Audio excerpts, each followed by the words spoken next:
کہ میری چار دیواری کے اندر جو لوگ رہتے ہیں وہ بھی اس میں شامل ہے اور میرا بیٹا ان میں سے تھا. تو جب خدا نے یہ وعدہ کیا تھا کہ میں تیرے اہل کو بچاؤں گا تو پھر وہ بچنا چاہیے تھا, مرنا نہیں چاہیے تھا.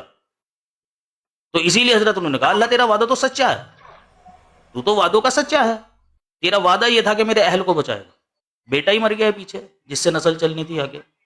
اس کے جواب میں پھر اللہ تعالیٰ نے کہا اے نوح تیرا بیٹا تیرے اہل میں داخل نہیں. اس بات کا سیدھا سا مطلب یہ ہے کہ حضرت نوح اپنے بیٹے کو اپنے اہل میں شامل کر رہے تھے, اللہ کے نزدیک ان کا بیٹا ان کے اہل میں نہیں تھا. صفی اسی بھائی لیے اللہ کو یہ جواب دینے کی ضرورت پیش آئی کہ آپ کا بیٹا آپ کے اہل میں داخل نہیں ہے. جی اچھا آگے آپ نے جی نہیں صفی بھائی اس کو تھوڑا سا ریفیز کر دیتے ہیں. آپ یہ بات کہہ رہے ہیں کہ اگر اللہ کے نبی حضرت محمد صلی اللہ علیہ وسلم پر اگر قرآن اترا ہے, جن پر قرآن اترا ہے, جن کے قلب پر قرآن اترا ہے, ان کو بھی سمجھنے میں غلطی لگ سکتی ہے. یہ جماعت احمدیہ کا متفقہ عقیدہ ہے, مطلب جماعت احمدیہ یہ بات مانتی ہے. یہ بھائی آپ کے علماء بھی مانتے ہیں. وہ بات اور ہے کہ اگر آج ان کے سامنے ان کی باتیں پیش کرتے تو وہ اٹھا کے ٹرک کے نیچے دے دیتے ہیں, مانتے, لیکن یہ آپ کے علماء بھی ہیں. کیونکہ یہ جو ثناء اللہ مرسر محمد حسین بٹالوی تھے جو اس زمانے کے بہت بڑے عالم مانے جایا کرتے تھے, انہوں نے بھی مانا اس چیز کو کہ محمد مصطفیٰ صلی اللہ علیہ وسلم سے خدا تعالیٰ کے کلام کو سمجھنے میں غلطی ہوئی ہے. اسے بولتے ہیں اجتہادی غلطی, مانا ہے, اور انہوں نے گنوایا ہے اس نبی سے ہوئی, اس نبی سے ہوئی, اس نبی سے ہوئی. آپ کو اگر اسکین چاہیے میں پیش کر سکتا ہوں آپ کے سامنے, ٹھیک ہے نا, اور ممکن ہے سلیم میر بھائی کے پاس ہینڈ ٹو ہینڈ ہی پڑے وہ بھی دکھا دیں آپ کو. ٹھیک ہے, وہ میں انہوں نے لے لوں, مانا ہے اس چیز کو, ان کے پاس ہے تو وہ میں لے لوں گا. لیکن اچھا اب دیکھیں باقی لیکن یہ جو ہجرت کا واقعہ تھا بھائی ابھی باقی دیکھیں, میں چونکہ الزامی طور پہ تو ابھی میں نہیں پوچھ رہا, میں تو صرف یہ کہہ رہا ہوں جماعت احمدیہ یہ بات مانتی ہے کہ رسول اللہ صلی اللہ علیہ نبی سے اجتہادی غلطی ہو سکتی ہے. نہیں اجتہادی غلطی کچھ, مجھے اجتہادی غلطی تو کچھ اور چیز ہے. قرآن جو اترا جو اجتہادی غلطی کیا ہوتا ہے پیارے بھائی؟ اچھا میں اچھا مجھے ایک منٹ دیجیے مجھے.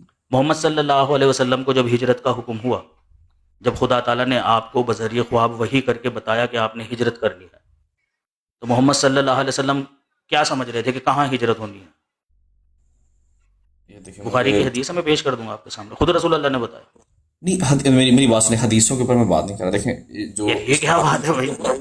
دیکھیں میری بات سنیں, جو اجتہادی غلطی ہے نا جماعت کا یہ ماننا ہے کہ نبیوں سے اجتہادی غلطی ہو سکتی ہے. حضرت مسیح موعود علیہ السلام نے بھی اس کا ذکر کیا. سیفی بھائی اجتہادی غلطی کی بات نہیں کر رہا, پھر میری بات اجتہادی غلطی کی ہی میں بات کر رہا ہوں, اسے اجتہادی ہی غلطی کہتے ہیں کہ اللہ نے تو کہا کچھ اور نبی نے سمجھا کچھ اور, اسے اجتہادی غلطی ہی آپ کہتے ہیں. میں پھر آپ کہتے ہیں کہ اللہ کے نبی جن کے اوپر قرآن اترا ہے, جن کے دل پر, ان سے قرآن کو سمجھنے میں غلطی ہو سکتی ہے.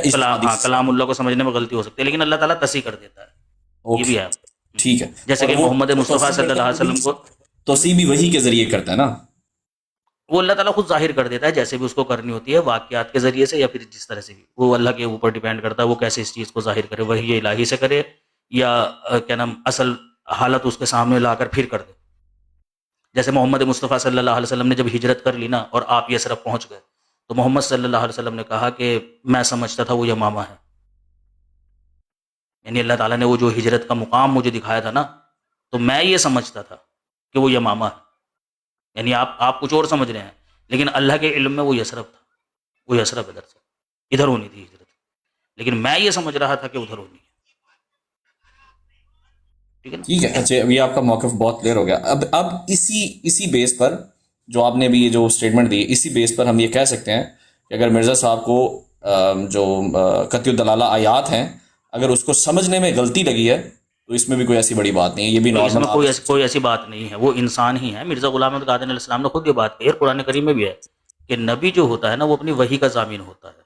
باقی جہاں تک اس کے اپنے اجتہاد کی بات ہوتی ہے, وہ ایک نارملی انسان ہوتا ہے, وہ اپنے اجتہاد میں خطا کر سکتا ہے, ٹھیک ہے نا, لیکن اللہ تعالیٰ تصحیح کر دیتا ہے, بتا دیتا ہے اس کو, ٹھیک ہے نا. اسی لیے محمد صلی اللہ علیہ وسلم نے بھی دیکھنا, محمد صلی اللہ علیہ وسلم بھولتے بھی تھے, اسی طریقے سے کیا نام آپ کو کیا نام جو ہے نا وہ اجتہادی غلطی بھی لگتی تھی. آپ نے بولتے لکھا یا بھولتے تھے, مطلب بھول بھی جایا کرتے تھے نا, قرآن کی آیت بھول جاتے تھے محمد صلی اللہ علیہ وسلم. ایک مرتبہ ایک شخص جو تھا نا قرآن کریم پڑھ رہا تھا, تو اس نے ایک آیت کی تلاوت کی, رسول اللہ کا گزر ہوا, تو رسول اللہ نے کہا اللہ اس کا بھلا کرے, مجھ سے یہ آیت بھول گئی تھی, میں بھول گیا تھا کہ خدا نے یہ بات بھی کہی ہوئی ہے قرآن میں. لیکن میں نے جو سن رکھا ہے, سیفی بھائی تھوڑا سا پلیز اس کو کلیئر کر دیجیے گا, چونکہ ابھی آپ نے بہت بڑی بات کی ہے, یہ کنٹروورسی بن جائے گی اس بات پہ, تو میں اس لیے آپ سے پوچھنا چاہ رہا ہوں, اس کو پلیز بتائیے گا کہ یہ جو آپ نے بولا ہے تو یہ تو ہم حدیثیں جو لیتے ہیں، ہم تو حدیثوں میں راوی بھی وہ نہیں لیتے جو بھول جاتے ہوں، تو یہ تو پھر اللہ کے نبی ہیں، اور اگر ایسی بات اللہ کے نبی سے اسی لیے تو محدثین منسوخ اسی لیے تو محدثین نے یہ بات کہی ہے نا روبرٹ بھائی، کہ ہم ان لوگوں کے صرف کریکٹر کی ضمانت لیتے ہیں، یعنی یہ کہ بھائی یہ لوگ ایسے تھے کہ جو دیندار تھے، یہ لوگ ایسے تھے کہ بات کو محفوظ رکھنے والے ہوتے تھے، یہ لوگ ایسے تھے کہ ان کے اندر کسی ایک مسلک یا کسی ایک عقیدے کو لے کر غلو نہیں پایا جاتا تھا، یہ نیک لوگ تھے، ٹھیک ہے نا. وہ کہتے ہیں کہ بس ہم اس چیز کی ضمانت لیتے ہیں کہ بھائی جن لوگوں سے ہم نے یہ باتیں لی ہے نا، ان کا کریکٹر ایسا تھا، اس طرح کے تھے وہ. کبھی تم لوگ ہمیں یہ سمجھو کہ بھائی کسی چور اچکے سے یا ڈاکو سے یا راہ چلتے سے حدیث لے لی اور لے کر بیان کر دی، تو ہم نے جو حدیثیں لی ہے وہ دراصل میں ایسے لوگوں سے لی ہے. باقی جہاں تک متن کی بات ہے اس کی ہم ضمانت نہیں لیتے ہیں. وہ تو جو یہ کہا تھا نا میں نے لاسٹ ٹائم، اور میں جواب بھی دینا اس کا بھول گیا تھا، کہ وہ جو پیش گوئیوں کے اوپر اجماع نہیں ہوتا، یعنی یہ پیش گوئی کس رنگ میں ظاہر ہوگی اس پہ کبھی اجماع نہیں ہوتا ہے. جماعت احمدیہ بھی حضرت مسیح موعود علیہ السلام نے جو پیش گوئیاں کی ہوئی ہیں وہ کس رنگ میں ظاہر ہوگی اس کے اوپر کبھی متفق نہیں ہوئے ہیں، یا اجماع نہیں ہوا ہے کہ ہاں یہ اس ہی رنگ میں پوری ہوگی. واللہ اس عالم وہ کس رنگ میں پوری ہو. اور یہ اچھا، اب یہ مجھے بتائیے گا کہ نبی معصوم تو ہوتے ہیں، مطلب اگر ان سے کوئی مسٹیک ہو بھی جائے تو وہ معصوم ہیں، ان کی غلطی کی اکاؤنٹیبلٹی کوئی نہیں ہوتی، ایسا ہی ہے؟ ہاں دیکھنا، گناہ میں اور غلطی میں فرق ہوتا ہے. مثلا آپ ادھر سے آ رہے ہیں، میں ادھر سے آ رہا ہوں، اب آپ جو ہے نا وہ آ کر میرے سے ٹکرا گئے، ٹھیک ہے نا، لیکن وہ جو آپ کا ٹکرانا ہے وہ ارادتاً نہیں ہے، غیر ارادتاً ہے. تو نبی سے جو بات ہوتی ہے وہ غیر ارادتاً ہوتی ہے، ارادہ نہیں پایا جاتا ہے اس میں. مثلا اگر وہاں سے آپ آ رہے ہیں اور چلتے ہوئے آپ کی نظر ادھر تھی اور آپ میرے سے ٹکرا گئے، یہ غلطی ہے آپ کی. لیکن اگر آپ پہلے سے ارادہ بنا کر آ رہے ہیں کہ سامنے سیفی کافی لے کر آ رہا ہے، اس کی کافی گرانی ہے، اور آ کر پھر مجھے ٹکر مارے، یہ غلطی نہیں، یہ گناہ ہے آپ کا، اس کی سزا ملے گی آپ کو، وہیں ہو جانی ہے پھر ہاتھ پائی آپ کی اور میری. تو یہ جو رسالت مآب صلی اللہ علیہ وسلم ہے، ہمارے پاس جو ڈیٹا ہے یا آپ کے پاس، آپ لوگوں کے ہاں جو ڈیٹا ہے، اس کے مطابق رسالت مآب صلی اللہ علیہ وسلم کو جو قرآن سمجھنے میں جو مسٹیک ہوئی ہے، وہ ہمارے پاس کوئی 1 2 3 4 5 کتنی حدیثوں کے اندر کتنا ڈیٹا ہے کہ کتنی بار ان کو یہ مسٹیک ہوئی ہے، قرآن سمجھنے میں ان کو کتنی میں بار نے غلطی میں, ہوئی میں نے اس کو کاؤنٹ نہیں کیا، 2 3 میرے ذہن میں تھی، وہ میں نے آپ کے سامنے بیان کر دی ہے، لیکن ہے؟ آپ نے بات مجھے کو ایک سمجھنے کے لیے، ماننے کے لیے بتائی، اتنی ہی بات کافی ہے. نہیں ٹھیک ہے، آپ نے تو مجھے ایک بتائی ابھی. 2 بتائی ہیں میں نے آپ کو. ایک تو وہ جب عبداللہ بن ابی سلول کی نماز جنازہ کا وقت آیا، جی ایک ہو گئی، ایک نمبر تو 2. وہ ہو گئی، اور دوسری یہی کہ محمد صلی اللہ علیہ وسلم کو ہجرت کے لیے کہا گیا تھا. ٹھیک ہے، 2 ہو گئی. ٹھیک ہے نا، یہ اس کا حدیث کا نمبر بھی مل سکتا ہے اگر پاسبلٹی ہے، یا میں پھر میں چلے میں خود سرچ کر لوں گا یہ آپ وہ کو؟ آرام سے مل جائے گی، دونوں بخاری کے اندر ہے، ٹھیک ہے. دونوں بخاری کے اندر ہے جی. تو حضرت مسیح موعود علیہ الصلوۃ والسلام کی بات چل رہی تھی. حضرت مسیح موعود علیہ الصلوۃ والسلام نے کہا کہ دیکھو یہ تو میری کمال سادگی کی دلیل ہے کہ جب تک مجھے خدا نے نہیں بتایا نا، تب تک میں نے تمہارے اوپر اس بات کو واضح نہیں کیا کہ عیسیٰ فوت ہوگا. الہام حالانکہ پہلے سے ہو رہے تھے، لیکن میں ان کی تعویل ہی کرتا رہا کہ شاید اس کا یہ مطلب نہیں ہے. لیکن جب خدا تعالیٰ نے بار بار وہ بات بتا کر میرے مطلب مجھے پختہ کر دیا اس بات کے اوپر کہ یہی مطلب ہے اس کا، تب میں نے تمہارے سامنے یہ بات پیش کر دی. باقی جس پوزیشن پہ دیکھیں نا، حضرت مسیح موعود علیہ السلام جس پوزیشن پر تھے نا، وہاں آدمی کبھی بھی اس طرح کی حرکت نہیں کرے گا. کیونکہ وہ لوگ یہ کہتے ہیں، یا حضرت مسیح موعود علیہ السلام پر جو الزام لگایا جاتا ہے، یا یہ کہ جو بھی لوگ اس طرح کے کام کرتے ہیں ان کا جو اول مقصد بتایا جاتا ہے وہ ہوتا ہے لوگوں میں اپنی واہواہی اور لوگوں سے مال و دولت لینا، یہی تو مقصد ہوتا ہے. تو حضرت مسیح موعود علیہ السلام کے پاس تو بغیر دعویٰ کیے بھی یہ چیزیں تھیں. حضرت مسیح موعود علیہ السلام نے جب یہ دعویٰ کیا تو آپ کے پاس سے یہ چیزیں گئی ہیں، نہ کہ آئی ہیں. جب حضرت مسیح موعود علیہ السلام نے براہین احمدیہ لکھی، آپ کو پتا ہے ہندوستان کے جو علماء تھے انہوں نے کس طرح سے حضرت مسیح موعود علیہ السلام کو سر کے اوپر اٹھایا ہوا تھا. لوگوں نے جو اس وقت کے روسا تھے پنجاب کے ارد گرد کے، انہوں نے ادھر ادھر نہ دے کر اپنے ساری مال و دولت حضرت مسیح موعود علیہ السلام کو لا کر دی کہ آپ وہ کتابیں لکھیے. کیونکہ فرد واحد حضرت مسیح موعود علیہ السلام تھے پنجاب کے اندر جو ان کو دندان شکن جواب دے رہے تھے. اسی وجہ سے علماء جو ہے نا واہ واہی کرنے لگے تھے حضرت مسیح موعود علیہ السلام کی. ٹھیک ہے، تو حضرت مسیح موعود علیہ السلام کو بھی دیکھیں نا، عوام نے سر کے اوپر اٹھایا ہوا تھا، اپنی آنکھوں کے اوپر بٹھایا ہوا تھا. آپ علماؤں کی آنکھوں کے تارے تھے، اور خدا تعالیٰ کا دیا ہوا آپ کا اپنا ذاتی بھی بہت تھا. کیونکہ حضور نے خود بتایا کہ اس وقت آپ کی جو پراپرٹی تھی وہ 10,000 روپے کے قریب تھی. آج کے ٹائم میں آپ اس کا اندازہ لگا سکتے ہیں کہ کتنی ہوگی، سمجھے. اسی طرح سے لوگ مالی طور پر خدمت کرنے کے لیے ہر وقت حضرت مسیح موعود علیہ السلام کے لیے تیار تھے. بس حضرت مسیح موعود علیہ السلام نے ایک اشتہار دینا ہوتا تھا تو اگر ان کاموں کے لیے حضرت مسیح موعود علیہ السلام یہ کام کر رہے ہوتے تو حضرت مسیح موعود علیہ السلام کو تو ضرورت نہیں تھی. تو حضرت مسیح موعود علیہ السلام نے تو اس کو اپنی کمال سادگی کی دلیل بنایا کہ اگر میرے اندر یہ چیز ہوتی تو یہ بات میں نے بہت پہلے ہی کہہ دینی تھی، کیونکہ الہام بہت پہلے سے ہوئے ہوئے ہیں اور آپ لوگوں نے ان کو تسلیم کیا ہے. بلکہ اگر کسی نے اعتراض بھی کیا ہے تو آپ لوگوں نے خود قلم اٹھایا ہے ان اعتراضوں کا جواب دینے کے لیے. لیکن اب جب مجھے خدا نے کہہ دیا ہے تو میں یہ بات کہنے پر مجبور ہوں. اب تم نے میرے ساتھ رہنا ہے رہو، تم نے مجھے چھوڑنا ہے چھوڑو. خدا کا ساتھ نہیں میں نے چھوڑنا ہے. جیسے کہ محمد مصطفیٰ صلی اللہ علیہ وسلم کی مثال دیکھیں، کیا کچھ نہیں تھا. عرب کے اندر کتنی عزت تھی محمد صلی اللہ علیہ وسلم کی، کتنی تعظیم کی جاتی تھی. لیکن جب فرمان خداوندی آیا نا، محمد صلی اللہ علیہ وسلم نے کہا ایک ہاتھ میں چاند اور ایک ہاتھ میں سورج بھی لا کر رکھ دو گے نا، تب بھی پیچھے نہیں ہٹوں گا. جو کام خدا نے مجھے دیا ہے وہ میں کر کے رہوں گا. یہاں تک کہ وہ لوگ جو محمد مصطفیٰ صلی اللہ علیہ وسلم کو عزت کی نگاہ سے دیکھا کرتے تھے، امین اور صدیق کہا کرتے تھے، آپ کی تعظیم کیا کرتے تھے، آپ کا ادب کیا کرتے تھے، انہی لوگوں نے پھر پتھر اٹھا کر حضرت مسیح موعود علیہ الصلوۃ والسلام کے اوپر شب و ستم کیے.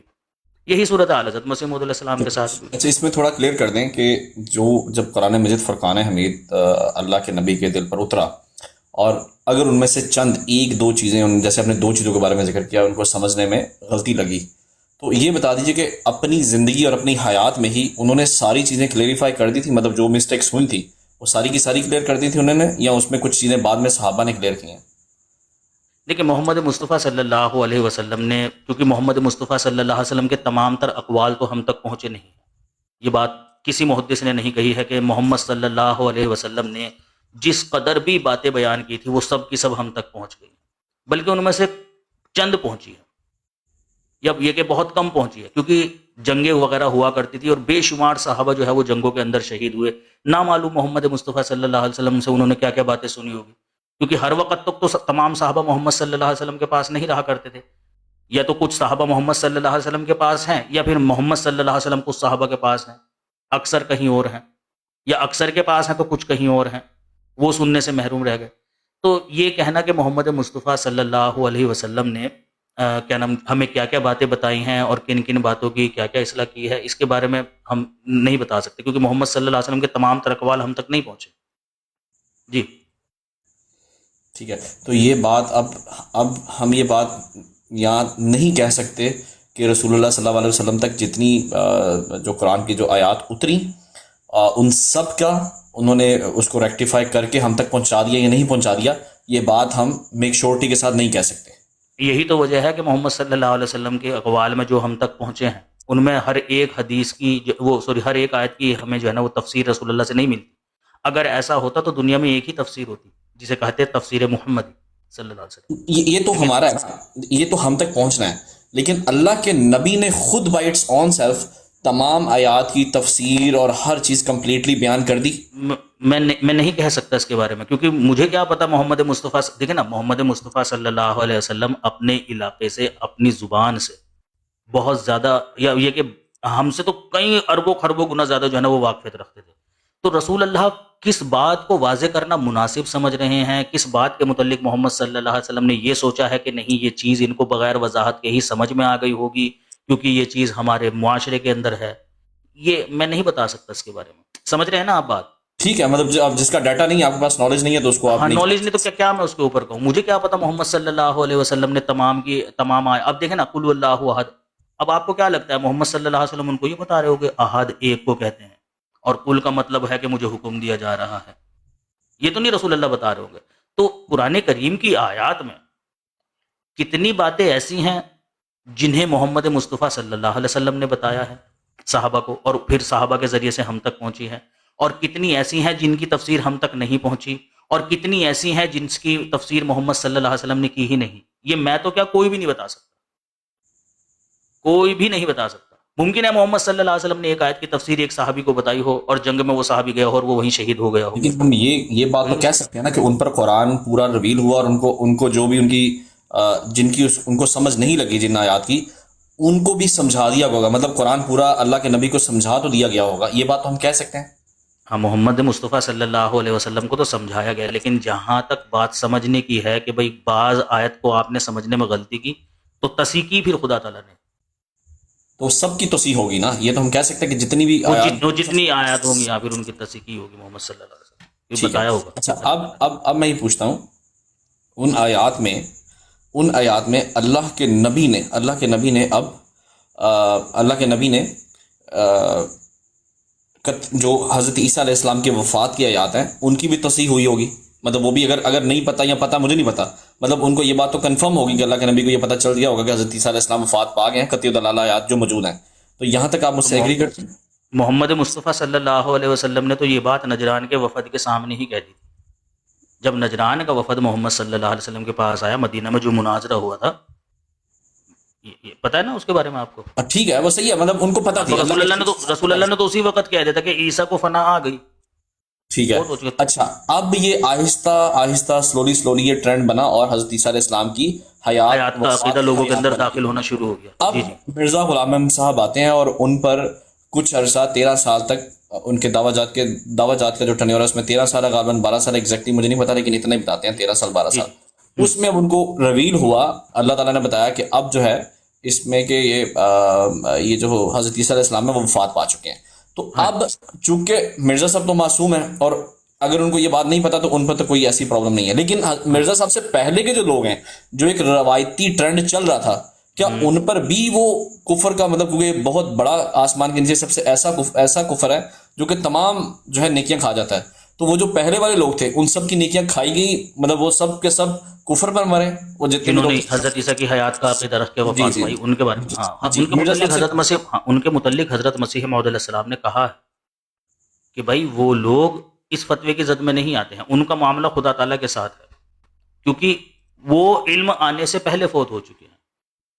دیکھیں نا، ایک چیز جو ہے وہ رائج در رائج چلی آ رہی ہے، یعنی ابتدا میں وہ صحیح تھی لیکن پھر نسل در نسل چلی آ رہی ہے. ٹھیک ہے نا. اس کے بعد پھر خدا تعالیٰ ایک شخص کو بھیجتا ہے کہ جاؤ تم اس معاملے میں ان کی اصلاح کرو. تو وہ لوگ جو نسل در نسل کسی چیز کے آنے کی وجہ سے ان میں وہ چیز داخل ہو گئی تھی، ظاہر سی بات ہے پھر خدا تعالیٰ ان کا مواخذہ تو نہیں لے گا. جیسے کہ محمد مصطفیٰ صلی اللہ علیہ وسلم جب نبی بنے تو آپ کے نبی بننے سے پہلے آپ کی والدہ اور والد فوت ہو چکے تھے. اب نبی تو بعد میں آیا ہے نا، خدا تعالیٰ کا جو نبی ہے وہ بعد میں آیا، والد اور والدہ پہلے فوت ہو گئے. اب کوئی یہ کہنے لگ جائے جی اس کا جو فتویٰ ہے یا اس کا جو حکم ہے کہ رسول اللہ کو نہیں مانا اور ان کو مانے بغیر فوت ہو گئے، وہ ان کی والد اور والدہ کے اوپر لگے، تو وہ نہیں ہوگا. اللہ تعالیٰ جب اپنی حجت تمام کر دیتا ہے نا، اس کے بعد پھر فتویٰ لگاتا ہے، کیونکہ خدا تعالیٰ کی طرف سے حجت تمام نہیں ہوئی تھی. وہ لوگ جانے انجانے اپنے اجتہاد کی بنا پر اس چیز کو مان کر چل رہے تھے، کیونکہ ان کے پاس قطعی علم نہیں آیا تھا ابھی. انہوں نے قرآن کریم کی آیات سے جو سمجھا اپنے اجتہاد سے، کسی کو گمراہ کرنے کے لیے نہیں، کسی کو غلط راستے پر ڈالنے کے لیے نہیں، انہوں نے اپنی صلاحیتوں کے مطابق، اپنے علم کے مطابق قرآن کریم کی ایک آیت سے یہ نتیجہ اخذ کیا کہ عیسیٰ علیہ السلام حیات ہے. تو یہ ان کے اجتہاد کا فالٹ ہو، انہوں نے ارادتاً لوگوں کو گمراہ کرنے کے لیے، خود گمراہ ہونے کے لیے اس چیز کو نہیں اپنایا ہے. ٹھیک ہے. تو محمد مصطفیٰ صلی اللہ علیہ وسلم کی حدیث ہے کہ اگر کوئی شخص اپنے اجتہاد میں غلطی کرتا ہے تو اس کے لیے ایک اجر ہے، نہ کہ وہ گناہ کا باعث ہے. تو حضرت مسیح موعود علیہ السلام نے کہا کہ بھائی وہ اس بات سے بری الذمہ ہے، کیونکہ ان کے پاس ابھی خدا تعالیٰ کی طرف سے علم نہیں آیا تھا، ان کی وفات کے بعد علم آیا ہے خدا تعالیٰ کی طرف سے. تو لہٰذا انہوں نے اپنے اجتہاد کے مطابق جو عمل کیا اس کا معاملہ اللہ تعالیٰ کے ساتھ. جو لوگ اس سے پہلے حیات مسیح کے عقیدے پر جو ہے وہ فوت ہو گئے. ٹھیک ہے. ٹھیک ہے. میں ایک چیز پڑھنا چاہتا ہوں بس، لمبی نہیں. یہ روحانی خزائن جلد نمبر 3 ہے، پیج وہ اردو میں ہے تو وہ نمبر 471 ہے غالباً، مجھے ایگزیکٹلی وہ نہیں ہوتا. چلیں آپ بات کریں، میں انشاءاللہ پھر آپ سے بعد میں کبھی بات کروں گا. شکریہ. نہیں آپ پڑھیں اس کو، سسپینس نہ رکھیں. میں پھر بات کروں گا آپ سے. نہیں یہ بات غلط ہے آپ کی. میں ابھی آپ کے پاس کسی کے آنے کی وجہ سے اگر آپ یہ کر رہے ہیں تو مجھے بتا دیجیے، میں اتار دیتا ہوں. آپ میرے بھائی ہیں، میں آپ کو پتا ہے میں آپ کے پاس، آپ مجھے ہمیشہ رسپیکٹ دیتے ہیں. I really bundle of thanks. میں پھر آ جاؤں گا آپ کے پاس، کوئی مسئلہ نہیں ہے. میں آپ کو پتا کسی کے آنے کی وجہ سے اگر آپ نے یہ کیا ہے تو بتا دو، میں تھوڑی دیر کے لیے نیچے اتار دوں گا، یا پھر مجھے روحانی خزائن کا پیج نمبر بتا دو، میں سمجھ جاؤں گا کہ آپ پیج نمبر کیا کہنا چاہ رہے ہیں. روحانی خزائن جلد نمبر 3 ہے، پیج نمبر 471 ہے، اور ازالہ حام حصہ 2 میں. وہ چلی گئی ہے، دیکھو نا وہ چلی گئی، مجھے لگ رہا ہے شاید انہی کی وجہ سے آپ. اوکے ٹھیک ہے. اچھا یہ میں پڑھتا میں پڑھتا ہوں. نہیں میں کسی کی وجہ سے نہیں جا رہا بھائی، میں مطلب مجھ سے نہ پوچھیں، آپ کی مہربانی، اس طرح کی کوئی بات نہ کریں، میں جھوٹ کچھ نہیں بولنا چاہتا. نہیں وہ بھی دیکھیں نا نیچے کہہ رہی ہیں، ایسی بات نہیں ہے نو ورڈ بھائی، آپ لوگ زبان سے نہ کچھ کہو تو بہت سی باتیں ہو میں رہی ہیں میں نے جو کچھ نہیں خاموشی کہا. بھی ظاہر کرتی ہے. خاموشی بھی کی ایک خاموشی کی بھی ایک زبان ہوتی ہے. ٹھیک ہے نا، بہت بہت شکریہ. سمجھنے والا ہونا چاہیے. جی تھینک یو سو مچ. اچھا دیکھیں یہ میں پڑھتا ہوں، اس میں لکھا ہے کہ ایک لیکن آتے ہیں مہمان افضل وڑائے صاحب، وہ پتہ نہیں کیوں رو رہے ہیں، رونے والے آئیکن بھیج رہے ہیں، شاید کوئی پریشانی ان آپ کو کی ہے. آپ کی ان کو دوستی بلا بھی لیتے ہیں. میر صاحب آپ کی دوستی بھی بہت تھی ان سے، آپ نے ان سے بے وفائی میں کی ہے. ویسے میں دیکھ رہا ہوں کہ اس میں رونے والی تو کوئی بات نہیں، ایسی جو باتیں ہو رہی ہیں اوپر وہ سوال جواب ہو رہے ہیں، پتہ نہیں کیوں رو رہے ہیں وہ. بہرحال کوئی ہوگی پریشانی، آپ جاری رکھیں. اچھا یہ سنیے گا. انبیاء سے بھی اجتہاد کے وقت امکان صحود خطا ہے. مثلا اس خواب کی بنا پر اس کا قرآن کریم میں ذکر ہے کہ جو بعض مومنوں کے لیے موجب ابتلا کا ہوئی تھی. حضرت صلی اللہ علیہ وسلم نے مدینہ منورہ سے مکہ معظمہ کا قصد کیا اور کئی دن تک منزل اور در منزل طے کر کے اس بلدہ مبارکہ تک پہنچے، مگر کفار نے طواف خانہ کعبہ سے روک دیا. اس وقت اس رویا کی تعبیر ظہور میں نہ آئی تھی، لیکن کچھ شک نہیں کہ حضرت صلی اللہ علیہ وسلم نے اسی امید پر یہ سفر کیا تھا کہ اب کے سفر میں ہی طوائف میسر آ جائے گا. طوائف میسر آ جائے گا، اور بلا شبہ رسول اللہ صلی اللہ علیہ وسلم کے خواب وحی میں داخل ہے. لیکن اس وحی کے اصل معنی سمجھنے میں جو غلطی ہوئی اس پر میم تے نون بے چھوٹی متنبع کیا گیا تھا. تبھی تو خدا جانے کئی روز تک مصائب سفر اٹھا کر مکہ معظمہ میں پہنچے. اگر راہ میں متنبع کیا جاتا تو حضرت صلی اللہ علیہ وسلم ضرور مدینہ منورہ میں واپس آ جاتے.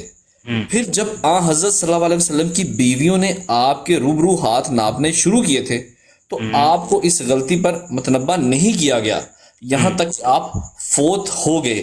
اور بظاہر معلوم ہوتا ہے کہ آپ کو یہی رائے تھی کہ در حقیقت جس بیوی کے لمحہ تو آپ یہ سمجھتے ہیں کہ یہ جو تحریر ہے کہ رسالت مآب صلی اللہ علیہ وسلم کو جو یہ بتایا گیا تھا تو اس کے متعلق ان کو نہیں پتا تھا، اور یہ لیکن وہ وہاں پر حضرت مسیح موعود علیہ السلام نے خود اس چیز کو ظاہر کیا. جیسے کہ میں نے آپ کو پہلے بھی کہا تھا کہ حضرت مسیح موعود علیہ الصلوۃ والسلام کی زندگی کے تمام تر حالات اور واقعات اور الفاظ ہم تک نہیں پہنچے ہیں. اسی لیے حضرت مسیح موعود علیہ السلام نے کہا کہ بظاہر ایسا معلوم ہوتا ہے، یعنی یہ حقیقت نہیں ہے. بظاہر کیوں ایسا معلوم ہوتا ہے؟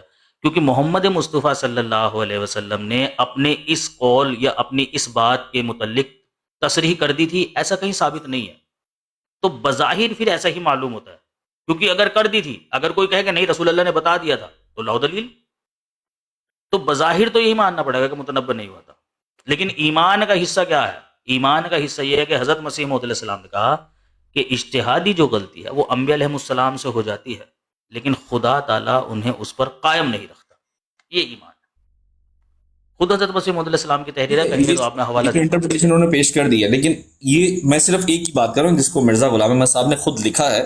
تو اس ایک کا یہ کہا جا سکتا ہے کہ اس کے متعلق اللہ نے ان کو نہیں بتایا، مطلب اس دنیا سے انہوں نے کہا ہے بظاہر.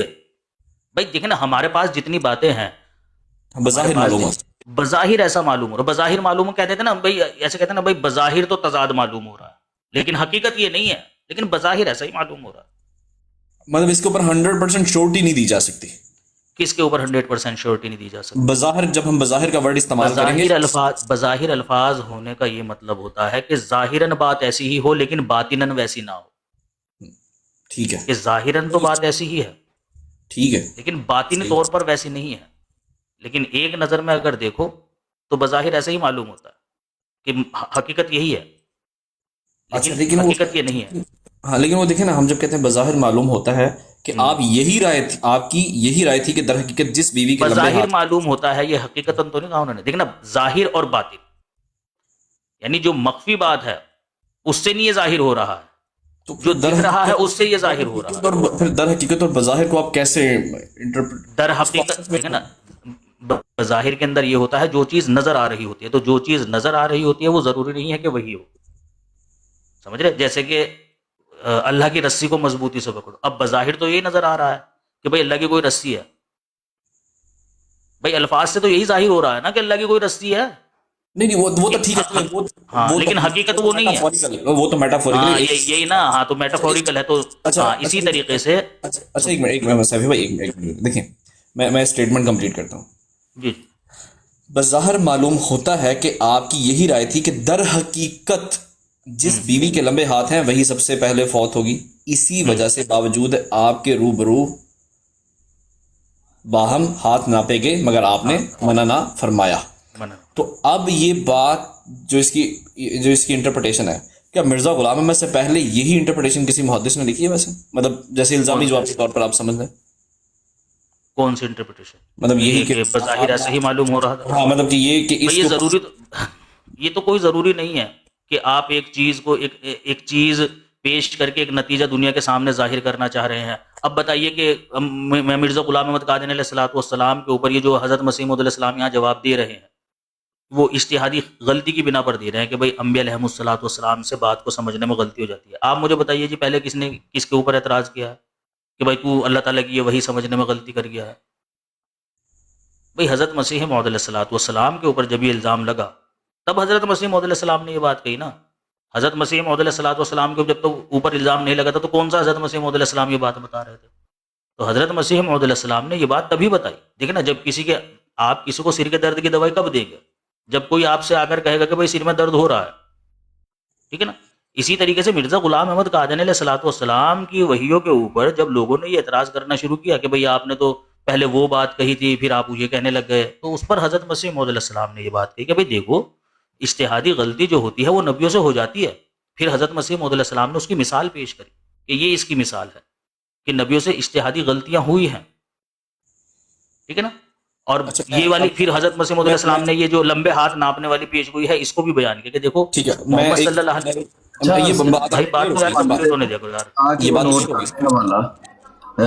نوٹ بھائی یہ حوالہ نوٹ کر لیں. صحیح بخاری حدیث نمبر 3622 3622 صحیح بخاری حدیث نمبر 3622 اور باب ہے اس کا علامات نبوت فی الاسلام. یہ امام بخاری نے باب باندھا ہے اور یہ بڑا اہم ہوتا ہے. کہتے ہیں امام بخاری جب باب باندھتے ہیں تو وہ کہتے ہیں کہ یہ علامات نبوت کی باتیں میں بیان کر رہا ہوں. نبی اکرم صلی اللہ علیہ وسلم کی نبوت کے ثبوت پیش کر رہے ہیں. وہ میں حدیث پڑھ دیتا ہوں، برکت والا کام ہے. بالکل. فرماتے ہیں حضرت ابو موسیٰ اشعری رضی اللہ تعالیٰ عنہ کہ میں سمجھتا ہوں، یعنی یہ امام بخاری کا قول ہے، اندر بریکٹ میں لکھا ہوا ہے اور یہ اہل حدیث ہے جس نے یہ ترجمہ کیا ہوا ہے کہ محمد بن علا نے یوں کہا کہ حضرت صلی اللہ علیہ وسلم نے فرمایا میں نے دیکھا. ٹھیک ہے. یہ اب جو عربی ہے اس میں لکھا ہوا ہے رأیت فی المنام کہ میں نے خواب میں دیکھا کہ میں مکہ سے ایک ایسی زمین کی طرف ہجرت کر رہا ہوں جہاں کھجور کے باغات ہیں. اب نبیوں کے خواب وہی ہوتے ہیں. حضرت عائشہ سلام اللہ علیہ نے فرمایا ہے، یہ بخاری جب شروع ہوتی ہے نا کتاب الوحی میں، کتاب الایمان کتاب الوحی، وہاں حضرت عائشہ سلام اللہ علیہ کی ایک حدیث نقل کی گئی ہے کہ نبی اکرم صلی اللہ علیہ وسلم پر نبوت کی ابتدا سچے خوابوں سے ہوئی. وہ باب ہے نزول وحی. تو حضرت عائشہ سلام اللہ علیہ کے مطابق نبوت کی ابتدا کیسے ہوئی؟ سچے خوابوں سے. یعنی سچا خواب بھی نبوت کا حصہ ہے اور وہ بھی نبی کی وحی ہے. لیکن کیا رسول اللہ صلی اللہ علیہ وسلم نے اس سے جو مراد لی، اب جو خواب ہے وہ اللہ کی طرف سے ہے، جیسے الفاظ قرآن کے کس کی طرف سے ہیں؟ اللہ کی طرف سے. اس سے جو مراد لینی ہے وہ انسان نے خود لینی ہے. مراد اللہ تعالیٰ ساتھ نازل نہیں کر رہا. جب اللہ نے یہ خواب دکھایا ساتھ اس کا نام نہیں بتایا. اب رسول اللہ صلی اللہ علیہ وسلم جیسے ہم اور آپ انسان تھے، یہ قرآن میں ہی اللہ تعالیٰ نے رسول اللہ کے منہ سے کہلوایا ہے کہ میں تمہاری طرح کا انسان ہوں. جیسے ہم کسی چیز کو دیکھ کر اسے ایک نتیجہ نکالتے ہیں، ایسے ہی نبی اکرم صلی اللہ علیہ وسلم اس سے نتیجہ کیا نکالتے ہیں؟ وہ حدیث کے اندر ہی لکھا ہوا ہے کہ خواب میں اللہ نے ایک وحی کر دی کہ تو کھجوروں والی جگہ کی طرف جائے گا. اب رسول اللہ اس سے نتیجہ کیا نکال رہے ہیں؟ فرما رہے ہیں اس پر میرا ذہن ادھر گیا کہ یہ مقام یمامہ یا حجر ہوگا. اب اللہ نے ایک خواب دکھا دی، رسول اللہ نے اپنی طرف سے ایک نتیجہ نکالا جو بعد میں درست نہیں نکلا. پھر فرمایا لیکن وہ یثرب یعنی مدینہ منورہ تھا. یثرب اس کا پرانا نام تھا، مدینہ تو نبی اس کو کہتے تھے. رسول اللہ صلی اللہ علیہ وسلم مدینہ کہتے ہیں شہر کو، مدینہ تو نبی یعنی نبی اکرم صلی اللہ علیہ وسلم جہاں رہے وہ والا شہر. تو اس سے پتہ چلا کہ رسول کریم صلی اللہ علیہ وسلم نے اللہ کی وحی سے جو مراد خود ایز اے انسان اس سے قیاس کیا وہ درست نہیں نکلا. لیکن اس سے وہ نبوت ان کی پر کوئی فرق نہیں پڑا. وہ علامات نبوت کے اندر امام بخاری نے یہ حدیث لکھی ہے اور اسی خواب میں نے دیکھا کہ میں نے تلوار ہلائی تو وہ بیچ میں سے ٹوٹ گئی۔ اب کوئی ساری زندگی رسول اللہ نے کبھی ایسی تلوار نہیں ہلائی کہ وہ ہلاتے ہوئے ٹوٹ گئی ہو، اس سے بھی انہوں نے کوئی مراد لی۔ یعنی اللہ خواب میں وحی کر دے یا واضح الفاظ میں وحی کر دے، وہ جب پیش گوئی کے طور پر ہوگی تو اس سے کچھ اور مراد ہوگی، یا اس سے تعویل ہو سکتا ہے کرنی پڑے، لازمی نہیں ہے۔ اب رسول اللہ صلی اللہ علیہ وسلم کوئی کرسچن کہے جی لاؤ دکھاؤ کب انہوں نے تلوار ہلائی تو ٹوٹی، تو یہ بات غلط نکلی، تو یہ بات درست نہیں ہے۔ مراد کیا تھی؟ یہ اس مصیبت کی طرف اشارہ تھا جو احد کی لڑائی میں مسلمانوں کو اٹھانی پڑی۔ خود رسول کریم صلی اللہ علیہ وسلم کے دانت مبارک شہید ہو گئے اور بڑی مصیبت پڑی۔ پھر میں نے دوسری مرتبہ اسے ہلایا تو وہ پہلے سے بھی زیادہ اچھی ہو گئی۔ اب یہ نظارہ کچھ اور دکھایا جا رہا ہے، مراد اس کی بالکل کچھ اور ہے۔ یہ اس واقعہ کی طرف اشارہ تھا کہ اللہ تعالیٰ مکہ کی فتح دے گا۔ اب دیکھیں بات بالکل کچھ اور ہے اور نتیجہ بالکل کچھ اور ہے کہ تلوار ہلائی ٹوٹ گئی، دوبارہ ہلائی تو اچھی ہو گئی۔ ایک دفعہ ہلانے کا مطلب ہے کہ وہ جنگ میں مصیبت اٹھانی پڑے گی، دوسری دفعہ صحیح ہونے کا مطلب ہے کہ فتح مکہ ہوگا۔ اب اگر کسی کو یہ نہ بتایا جائے کہ اس کا نتیجہ رسول اللہ صلی اللہ علیہ وسلم کی زندگی میں کیا نکلا ہے، اسے صرف یہ بات بتائی جائے کہ رسول اللہ نے یہ خواب دیکھا ہے، وہ کبھی بھی اپنے دماغ سے اس نتیجے پر نہیں پہنچ سکتا کہ اس سے یہ مراد ہوگی۔ وہ آپ 100 بندوں سے انٹرویو لیں گے، ہر بندہ اپنی اپنی مراد بتائے گا کہ میرے خیال میں یہ نتیجہ ہوگا، میرے خیال میں یہ نتیجہ ہوگا۔ آگے ہے لکھا ہوا، یہ اس واقعہ کی طرف اشارہ ہے کہ اللہ تعالیٰ نے مکہ کی فتح دی اور مسلمان صاحب اکٹھے ہو گئے۔ میں نے اسی خواب میں گائیں دیکھی، یعنی بہت ساری گائیں پھر رہی تھیں، اور اللہ تعالیٰ کا جو کام ہے وہ بہتر ہے۔ ان گایوں سے ان مسلمانوں کی طرف اشارہ تھا جو احد کی لڑائی میں شہید کیے گئے، اور خیر اور بھلائی وہ تھی جو ہمیں اللہ تعالیٰ نے خیر اور سچائی کا بدلہ بدر کی لڑائی کے بعد عطا کیا۔ یعنی دیکھی گائے۔ اب آپ دنیا میں کسی سے پوچھ لیں بھائی گائے کا کیا مطلب ہے، گائے اگر میں دیکھوں تو اسے کیا مراد ہے، وہ ہر بندہ اپنی اپنی کوئی کہانی سنا دے گا۔ رسول اللہ نے فرمایا بھائی گائے سے مراد مسلمان ہیں۔ اب یہ ایک مثال ہے، یہ اسی سے آپ بنیاد بنا لیں، 1000 مثالیں بھی دیں تو نتیجہ ایک ہی ہے کہ جو پیش گوئی ہوتی ہے نا، اس میں لازمی نہیں کہ جو دکھایا جا رہا ہے وہی ہو، اس سے نتیجہ جو نکلتا ہے اس وقت پتہ چلتا ہے کہ اس کا اصل مراد یہاں سے کیا ہے۔ وہی ہاتھ دیکھنے والی بات ہے۔ رسول اللہ صلی اللہ علیہ وسلم کیوں خاموش رہے؟ کیونکہ اگر وہ اس کا کوئی نتیجہ بتاتے بھی تو وہ ان کا ذاتی خیال ہوتا، اور وہ غلط بھی ہو سکتا تھا، صحیح بھی ہو سکتا تھا۔ وہ اس حدیث سے ثابت ہے کہ رسول اللہ صلی اللہ علیہ وسلم نے جو ذاتی نتیجہ نکالا وہ بعد میں درست نہیں نکلا، لیکن یہ ان کی نبوت کے خلاف نہیں۔ پیش گوئی پھر بھی پوری ہوگی، وہ اس رنگ میں نہیں پوری ہوئی تو کسی اور رنگ میں پوری ہو جائے گی۔ بے شمار اس کی مثالیں ہیں کہ نبی اکرم صلی اللہ علیہ وسلم نے، یہ اسی بخاری کی ایک حدیث ہے کہ نبی اکرم صلی اللہ علیہ وسلم نے دیکھا کہ اللہ تعالیٰ نے مجھے کیسر و کسرا کی خزانے دیے ہیں۔ رسول کریم صلی اللہ علیہ وسلم فوت ہو گئے، کوئی خزانہ رسول کریم صلی اللہ علیہ وسلم کو نہیں دیا گیا۔ خزانہ کس کو ملا؟ آپ کے صحابہ نے بعد میں کیسر کو بھی فتح کر لیا، کسرا کو بھی فتح کر لیا۔ کسرا شاہ ایران تھا، 1000 سال ان کی حکومت چلی ہے۔ 1000 سال بعد حضرت خالد بن ولید رضی اللہ تعالیٰ عنہ نے وہاں ابتدا کی، اور دوسرے صحابیوں کے ذریعے، اور کسرا کی بھی حکومت کو حضرت خالد بن ولید رضی اللہ تعالیٰ عنہ کے ذریعے اللہ نے فتح کر دیا، اور صحابہ کی فتح کو رسول اللہ صلی اللہ علیہ وسلم کی فتح سمجھا گیا، اور اس پیش گوئی کو پورا ہونا سمجھا گیا۔ بہت ساری ایسے باتیں ہیں جس کی نبی اکرم صلی اللہ علیہ وسلم نے وضاحت کی، بہت ساری ایسی باتیں ہیں جس کی وضاحت نہیں کی، اور خود رسول کریم صلی اللہ علیہ وسلم نے اپنے منہ سے بیان کر دیا کہ جس بات کو میں نے نتیجہ نکالا اس وحی سے، اس خواب سے، وہ درست نہیں نکلا، بات میں نے کچھ اور سوچی اور نکلا کچھ اور۔ اس لیے پیش گوئیوں میں جہاں بھی جو بھی الفاظ ہوں گے وہ اگر بیان کیے بھی گئے ہیں، مثلا میں ایک اور بے شمار آپ کو کہا ہے، پیش گوئی جو ہے اس کی تو ہزاروں مثالیں ہیں۔ مثلا رسول کریم صلی اللہ علیہ وسلم نے پیش گوئی کی کہ عرب کے اندر سے سونے کے پہاڑ نکلیں گے۔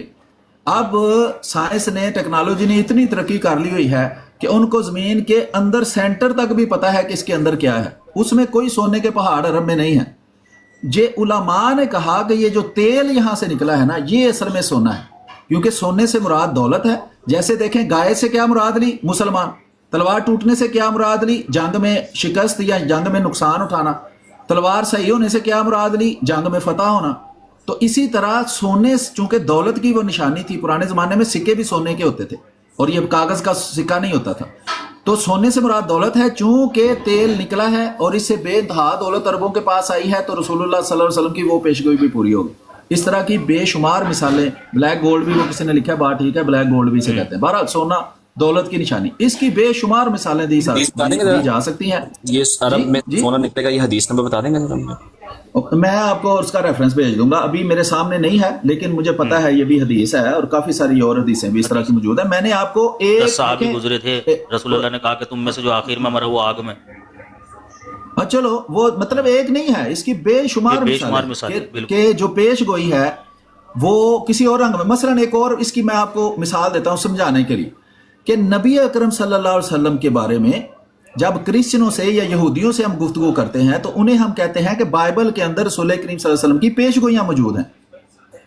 اب اگر وہ آپ پیش گوئی خود پڑھ لینا، میں آپ کو ایک پیپر بھیجتا ہوں، یعنی کہ بائبل کا ایک صفحہ بھیجتا ہوں، وہ آپ پیش گوئی پڑھیں گے تو آپ کہیں گے یار یہ تو کیسی فضول سی بات لکھی ہوئی ہے، میں تو اس کو ماننے کے لیے تیار نہیں.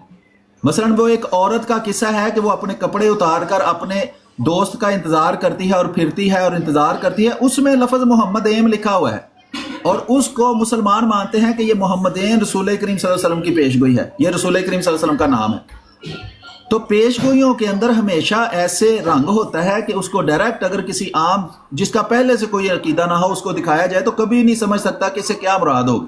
لیکن وہ ساری پیش گوئیاں اگر اکٹھی کی جائیں جو علماء نے لکھا ہے کہ یہ پرانے عہد نامے میں یا بائبل کے اندر پرانے عہد نامہ یہودیوں کی کتاب ہے، نیا عہد نامہ کرسچنوں کی کتاب ہے، اس میں جو رسول کریم صلی اللہ علیہ وسلم کے بارے میں پیش گوئی ہیں، مثلا اس میں ایک نام لکھا ہوا ہے پیراکلاتوس.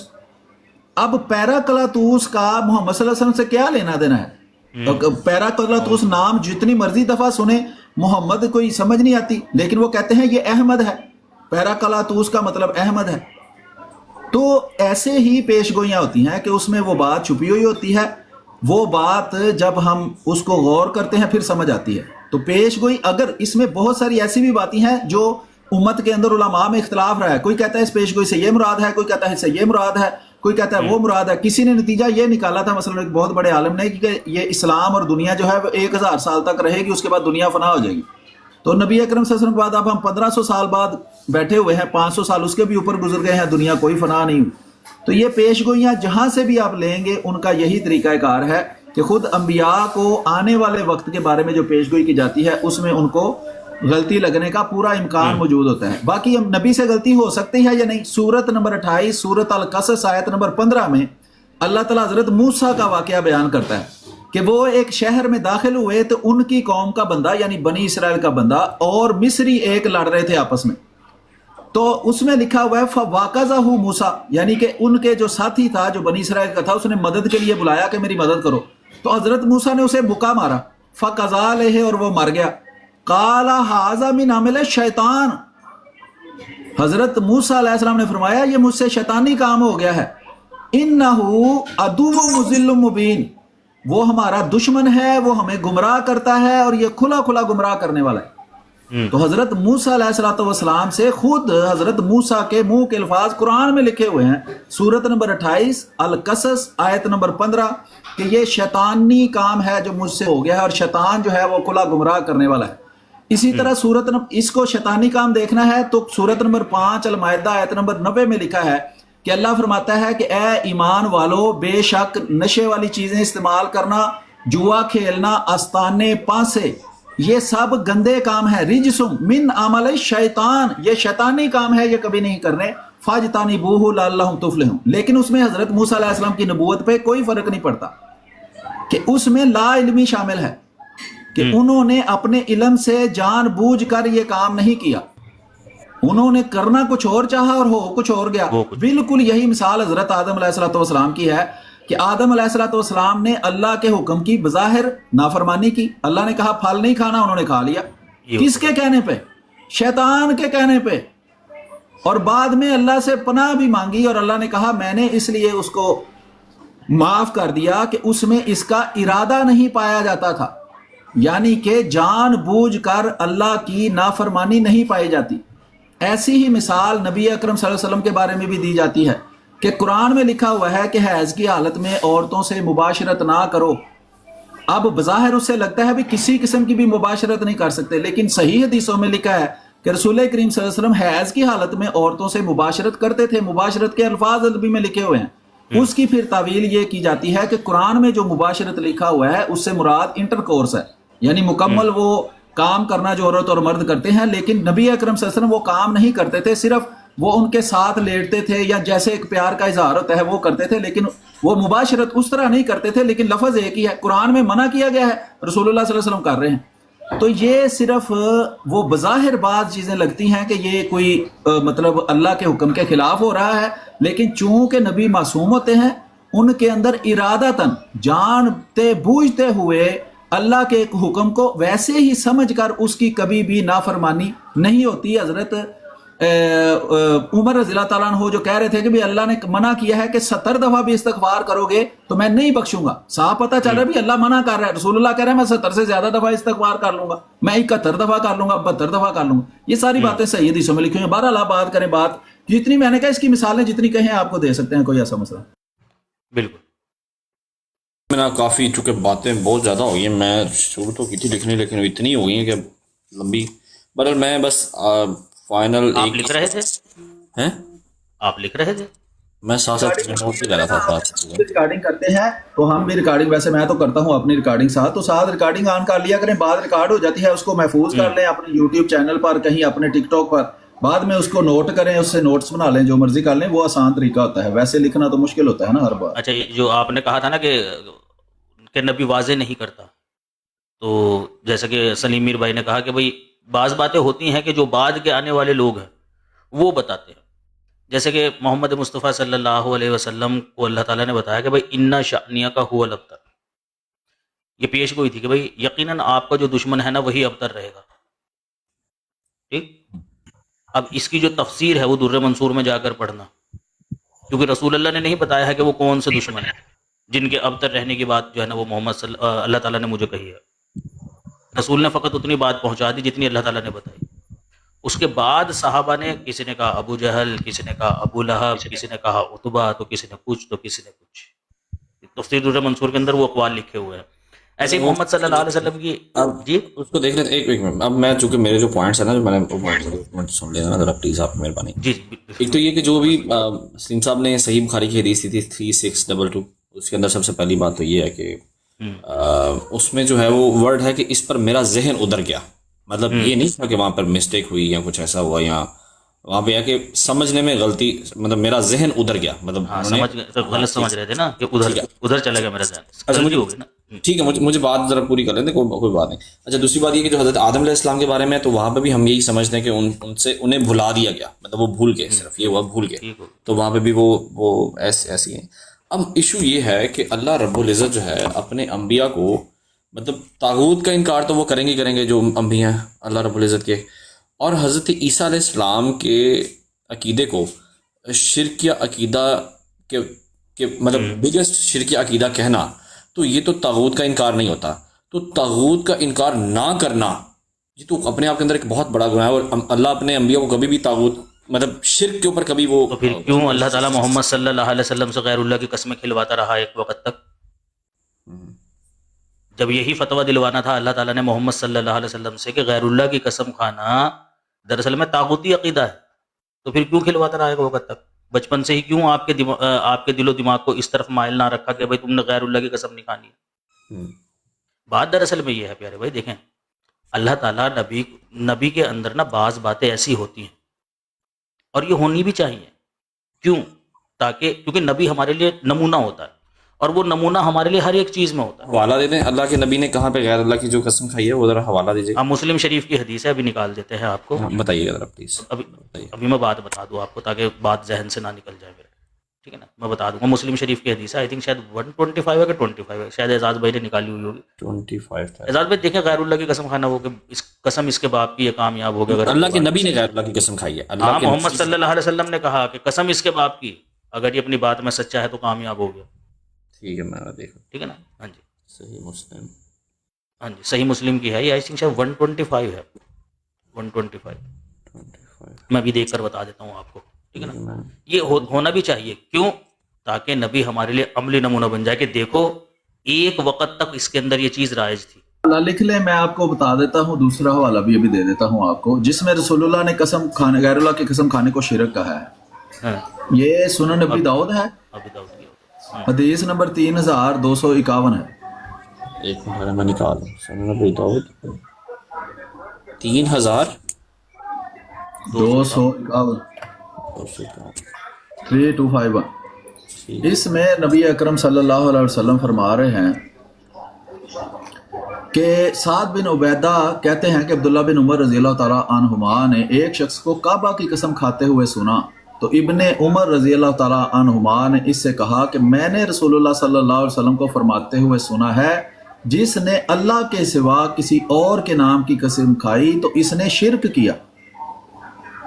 انی سمیت رسول اللہ صلی اللہ علیہ وسلم یقول من حلف بغیر اللہ فقد اشرک، یہ عربی ہے، یہ اس کی اردو ہے، اور اس کا حکم شیخ البانی، دو بہت بڑے عالم یہ موجودہ دور کے ہوئے ہیں، البانی اور زبیر علی زئی، دونوں نے اس کو صحیح کہا ہے۔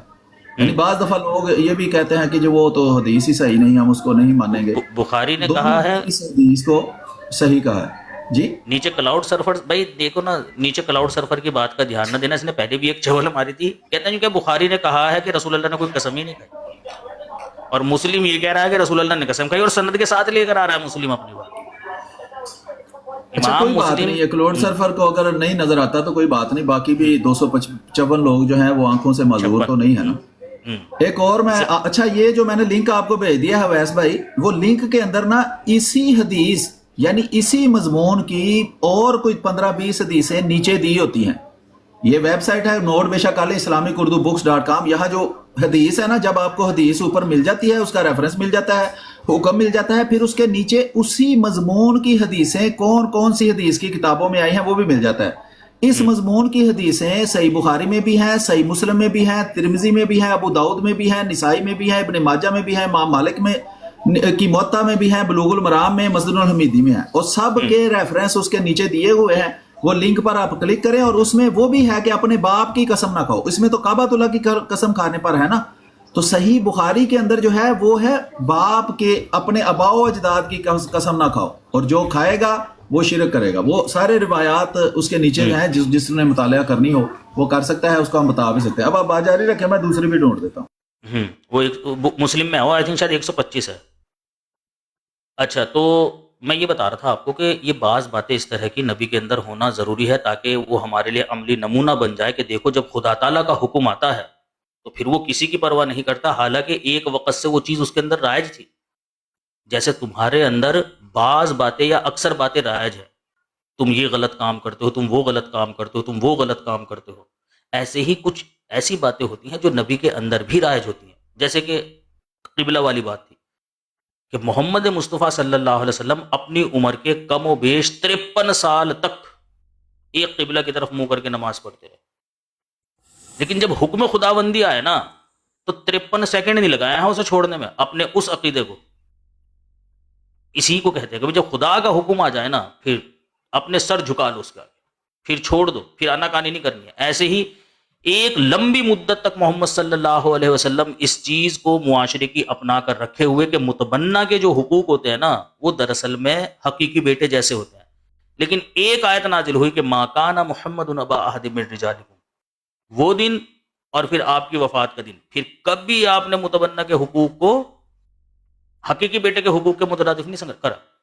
تو یہ مثال ہے ان لوگوں کے لیے، اگر نبی شروع سے بالکل ایک دم پاک شفا ہوتا، کسی قسم کی کوئی معاشرتی یا پھر یہ کہ معاملتی کوئی خطا یا غلطی اس کے اندر نہ موجود ہوتی تو لوگ کہہ سکتے تھے بھائی اسے کیا پتا کہ جو چیز تمہاری نسوں کے اندر نسل در نسل گھسا دی گئی ہے اسے اپنے اندر سے نکالنا کتنا مشکل ہوتا ہے۔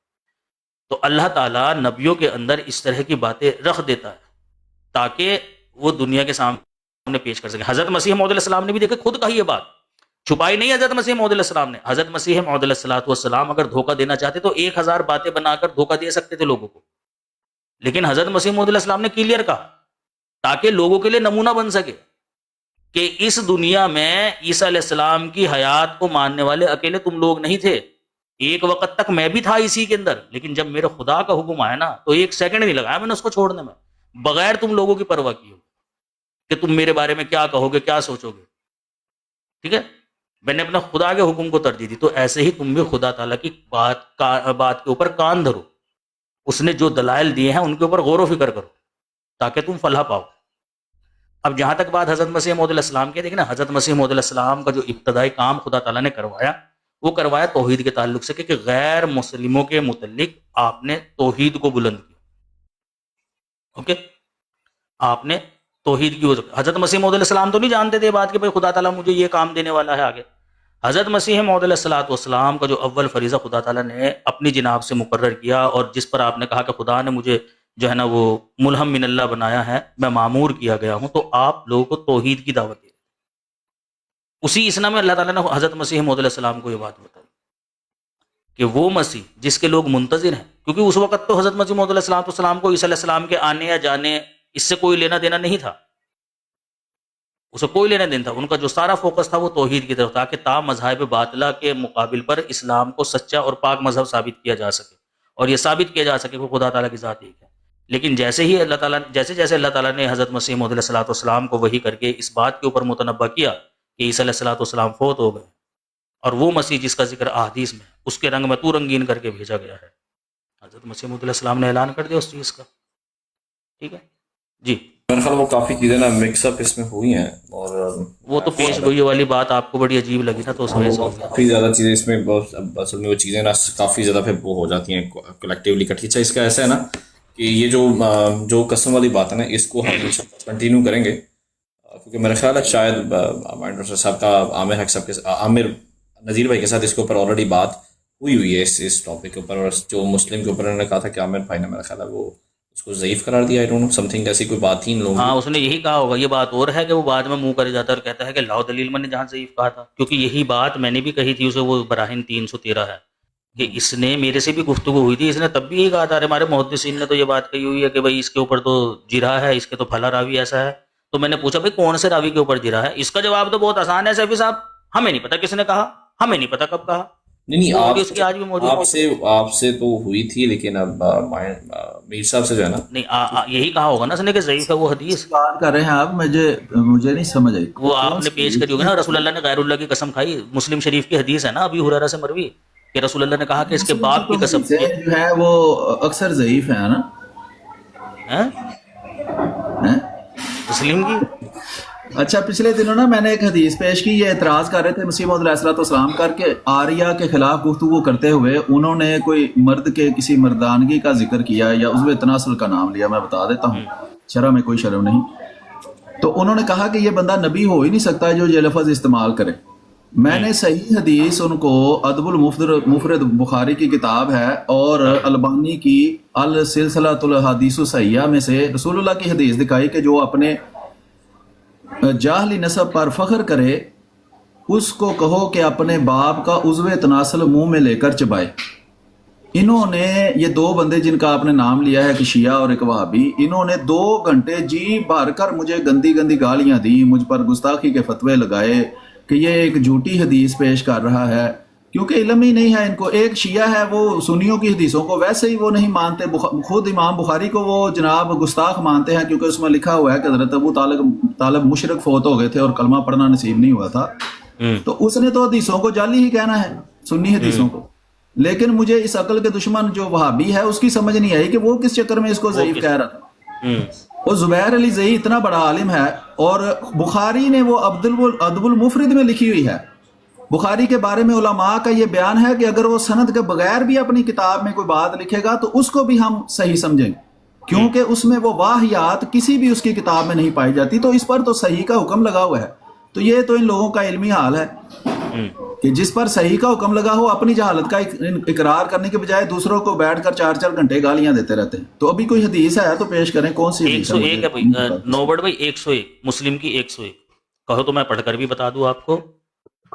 واسطے کو نہ ہوئی ہے چاچا, میوٹ کر لیں, یہی دم توڑے گا میری بروڈ پہ. ہاں جی, اسماعیل بن جعفر نے ابو سہیل سے, انہوں نے اپنے والد سے, انہوں نے حضرت طلحہ بن عبید اللہ رضی اللہ تعالیٰ عنہ سے, اور انہوں نے نبی کریم صلی اللہ علیہ وسلم سے مالک کی حدیث کی طرح روایت کیا کہ سوائے اس کے کہ کہا رسول اللہ صلی اللہ علیہ وسلم نے فرمایا کامیاب ہوا اس کے باپ کی قسم اگر اس نے سچ کر دکھایا, یا فرمایا جنت میں داخل ہوگا اس کے باپ کی قسم اگر اس نے سچ دکھایا. یعنی اگر اس نے یہ جو بات کہی ہے اگر اس نے سچ کر دکھایا نا تو اس کے باپ کی قسم یہ جنت میں داخل ہوگا. بھائی آپ جا کر آپ کے پاس ہے اسلام 360 ایپ, اسے کلاؤڈ کو ذرا آپ چپ کرے کہو کہ بھائی لکھی ہوئی ہے وہ حدیث ہے. کلاؤڈ بھائی کے اوپر لے لیں, کوئی بات نہیں. آ نہیں رہا ہے بھائی, میں بھاگا ہوا ہے. میں نے کہا بھائی اشتہار آخری فیصلے پہ بات کر لے, آ نہیں رہا ہے. کو بھیج دیتا ہوں, میں نے پہلے بھی بھیج دی ہے نو ورڈ بھائی کو. یہ میرے پاس ہے سارا یہ حدیثوں کا سارا ذخیرہ, 1,70,000 حدیث میرے پاس پڑی ہوئی ہے سرچیبل وہ تو کتابوں نہیں میں. پڑھیں گے, بس 101 بھیج دینا حدیث نمبر مسلم 101 نمبر کا میں نا ریفرنس ان کو بھیج دیتا ہوں. یہ میں ان کو لنک بھیج دیا ہے ان کے واٹس ایپ نمبر پر, تو وہ دیکھ لیں گے. پبلک میں آپ نے بتا دیا ہے الادب المفرد, یا مطلب کہ وہ آپ بتا رہے تھے اس میں, ویسے ان کے سافٹ ویئر میں انہوں نے الادب المفرد لکھا ہوا ہے. تو اس کی 101 نمبر روایت ہے, اس میں لکھا ہوا ہے کہ طلحہ بن عبید اللہ سے, اور انہوں نے نبی صلی اللہ علیہ وسلم سے مالک سے حدیث کی طرح روایت کیا, سوائے اس کے کہ کہا رسول اللہ صلی اللہ علیہ وسلم نے فرمایا کامیاب ہوا اس کے باپ کی قسم اگر اس نے سچ کہا, یا فرمایا جنت میں داخل ہوگا اس کے باپ کی قسم اگر اس نے سچ کہا. اور یہ جو میں نے آپ کو دوسرا لنک بھیجا ہے نا, اس میں کم از کم کوئی 30-40 احادیث اس مضمون کی ہے کہ جو خدا کے علاوہ کسی اور کی قسم کھائے وہ کافر ہو گیا, اس کو کلمہ دوبارہ پڑھنا چاہیے, یا اپنے باپ, یا اس میں یہ بھی لکھا ہوا ہے جس نے اللہ کے علاوہ کسی کی قسم کھائی وہ کافر ہو گیا یا وہ مشرک ہو گیا. تو یہ ایسی روایات موجود ہیں. اس کی اب ظاہری بات ہے کہ سننے والے کرسچن بھی سنتے ہیں, وہ کہیں گے یار ان کا ایسا نبی ہے کہ وہ ادھر کہہ رہا ہے کہ یہ ادھر یہ عین ممکن ہے کہ یہ اس وقت کی بات ہو جب اللہ تعالیٰ نے ابھی نبی اکرم صلی اللہ علیہ وسلم کو وحی کر کے نہیں بتایا تھا کہ یہ شرک ہے, تب کی یہ بات ہوگی, ورنہ یہ ہو ہی نہیں سکتا. نبی اکرم صلی اللہ علیہ وسلم کی شان کے خلاف ہے کہ وہ لوگوں کو کچھ اور کہیں, کیونکہ قرآن میں اللہ تعالیٰ فرماتا ہے لما تقولون ما لا تفعلون اتامرون الناس بالبر وتنسون انفسکم. یہ دو مختلف جگہ کی آیات ہیں, دونوں کا مطلب ایک ہی ہے کہ جو کام تم دوسروں کو حکم دیتے ہو پہلے تم اس پر عمل کرو. اور قرآن میں رسول کریم صلی اللہ علیہ وسلم کو اول المومنین کہا گیا ہے کہ سب سے پہلے جو اللہ نے نازل کیا ہے اس پر خود رسول کریم صلی اللہ علیہ وسلم نے ایمان لانا ہے اور اس پر عمل کرنا ہے. تو اس کی یعنی تشریح بھی ہم خود ہی بتا دیتے ہیں, کیونکہ ہم بھی یہ نہیں سمجھتے کہ رسول اللہ صلی اللہ علیہ وسلم نے اللہ کے حکم کے خلاف کیا یا دوسروں کو کچھ اور کہتے تھے, خود کچھ اور کرتے تھے. تو یہ عین ممکن ہے کہ یہ اس وقت کی ہو جب ابھی تک حکم نازل نہیں ہوا تھا.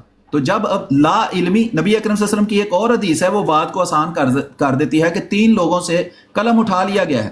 وہ تینوں لوگ ایسے ہیں جو لا علم ہوتے ہیں, ایک سویا ہوا, ایک مجنون اور ایک بچہ.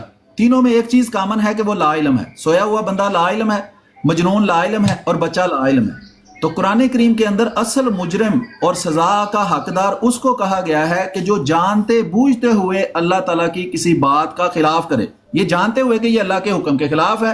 اور یہ قرآن کریم میں اگر آپ لا یا وہم یعلمون لکھ کر سرچ کریں تو آپ کو اس کی کافی ریفرنس مل جائیں گے کہ یہودیوں کو اس لیے برا کہا گیا, یا ان لوگوں کو کہ وہ جانتے تھے کہ اللہ جو نبی ہے وہ ٹھیک کہہ رہا ہے, اس کے باوجود نہیں مانتے تھے. یہ ہے اصل جرم جو انہوں نے کیا تھا. باقی آپ بات جاری رکھیں, کوئی اور ریفرنس چاہیے ہو تو مجھے بتا. ٹھیک ہے, جزاک. 1-2 چیزیں ہیں وہ میں بس آپ سے کہہ دوں. ایک تو یہ ہے کہ وہ جو شرمگاہ والی حدیث ہے وہ آپ نے کہا کہ صحیح ہے, اس کو دیکھ لیتا کہ وہ ضعیف یا کچھ ایسے تو نہیں ہے. ایک تو یہ بات کرنی تھی میں نے, اور دوسرا یہ ہے کہ ٹھیک ہے میں عامر بھائی کے پاس جاؤں گا, عامر نذیر بھائی کے پاس, ان کے میں جوابات دیکھتا ہوں کہ وہ, کیونکہ ان کی آپ کی گفتگو ریکارڈ کر لینا پیارے بھائی. ہاں میں ان سے مطلب عامر نذیر سے سیم کرم جلا انسان ہے, تھوک کر چاٹتا ہے, برا مت ماننا, بہت کرم جلا انسان ہے, تھوک کر چاٹتا ہے. اب دیکھنا آپ نے بھی وہی بات کہی کہ جب سلیم میر بھائی سے بات ہو رہی تھی تو اس نے اس حدیث کو ضعیف کہا. میرے سے بھی بات ہوئی تھی اس کے اب سے تقریباً کوئی 4-4.5 سال پہلے اسی موضوع کے اوپر, اس نے یہی بات کہی تھی. ہمارے محدثین نے تو اس کو ضعیف کہا ہے. وہ ایک محدث تھا وہ جس نے ضعیف کہا تھا, اور اسے یہی نہیں پتا ہے ٹھونگ نہیں, کیونکہ ایک حدیث ایک راوی کے اوپر تو دنیا بھر کے محدثین نے جو ہے نا وہ کیا نام وہ کیا ہوا ہے. مثلا کسی حدیث کے ایک راوی کے اوپر ایک آدھا محدث آپ کو ضرور ایسا مل جائے گا جس نے جرح کر رکھی ہوئی. جرح تعدیل کی کتابوں میں اکثر محدث کی آرا لی جاتی ہے, تو اکثر محدثین نے اس حدیث کی سند کو صحیح کہا ہے. اب اس نے کہا ہے تو ضعیف ہے, ہمارا ایک محدث گزرا جی, ایک محدث, اور نام بھی نہیں جانتا اس کا کوئی, کہ نا اس نے یہ بات کہی ہے کہ یہ حدیث صحیح نہیں ہے. اچھا کس بنا پر وہ نہیں بتایا. تو میں نے پوچھا, میں نے کہا بھائی اس نے ضعیف تو کہہ دیا ہے, اس کو جرح تو کر دی اس نے, حکم تو لگا دیا ہے, لیکن بنیاد نہیں بتائی کہ وہ کون سا راوی ہے جس کی بنا پر یہ کہا جا رہا ہے کہ یہ حدیث ضعیف ہے, تاکہ چیک کیا جا سکے جرح تعدیل کی کتابوں میں کہ کیا اکثر محدثین کی یہی آ رہا ہے اس راوی کے متعلق. تو میں اس سے بار بار پوچھتا رہا, بھائی کس بنا پر تم یہ بات کہہ رہے ہو, کون ہے وہ شخص جس نے محمد صلی اللہ علیہ وسلم کے اوپر یہ بہتان لگا دیا کہ رسول اللہ صلی اللہ علیہ وسلم نے کیا نام غیر اللہ کی قسم کھائی. اس سے 50 دفعہ میں نے پوچھا, تو اس کے بعد بار بار تم یہ سوال پوچھ رہے ہو. اس کا جواب تو بہت آسان ہے سیفی صاحب. میں نے کہا تو دو پھر.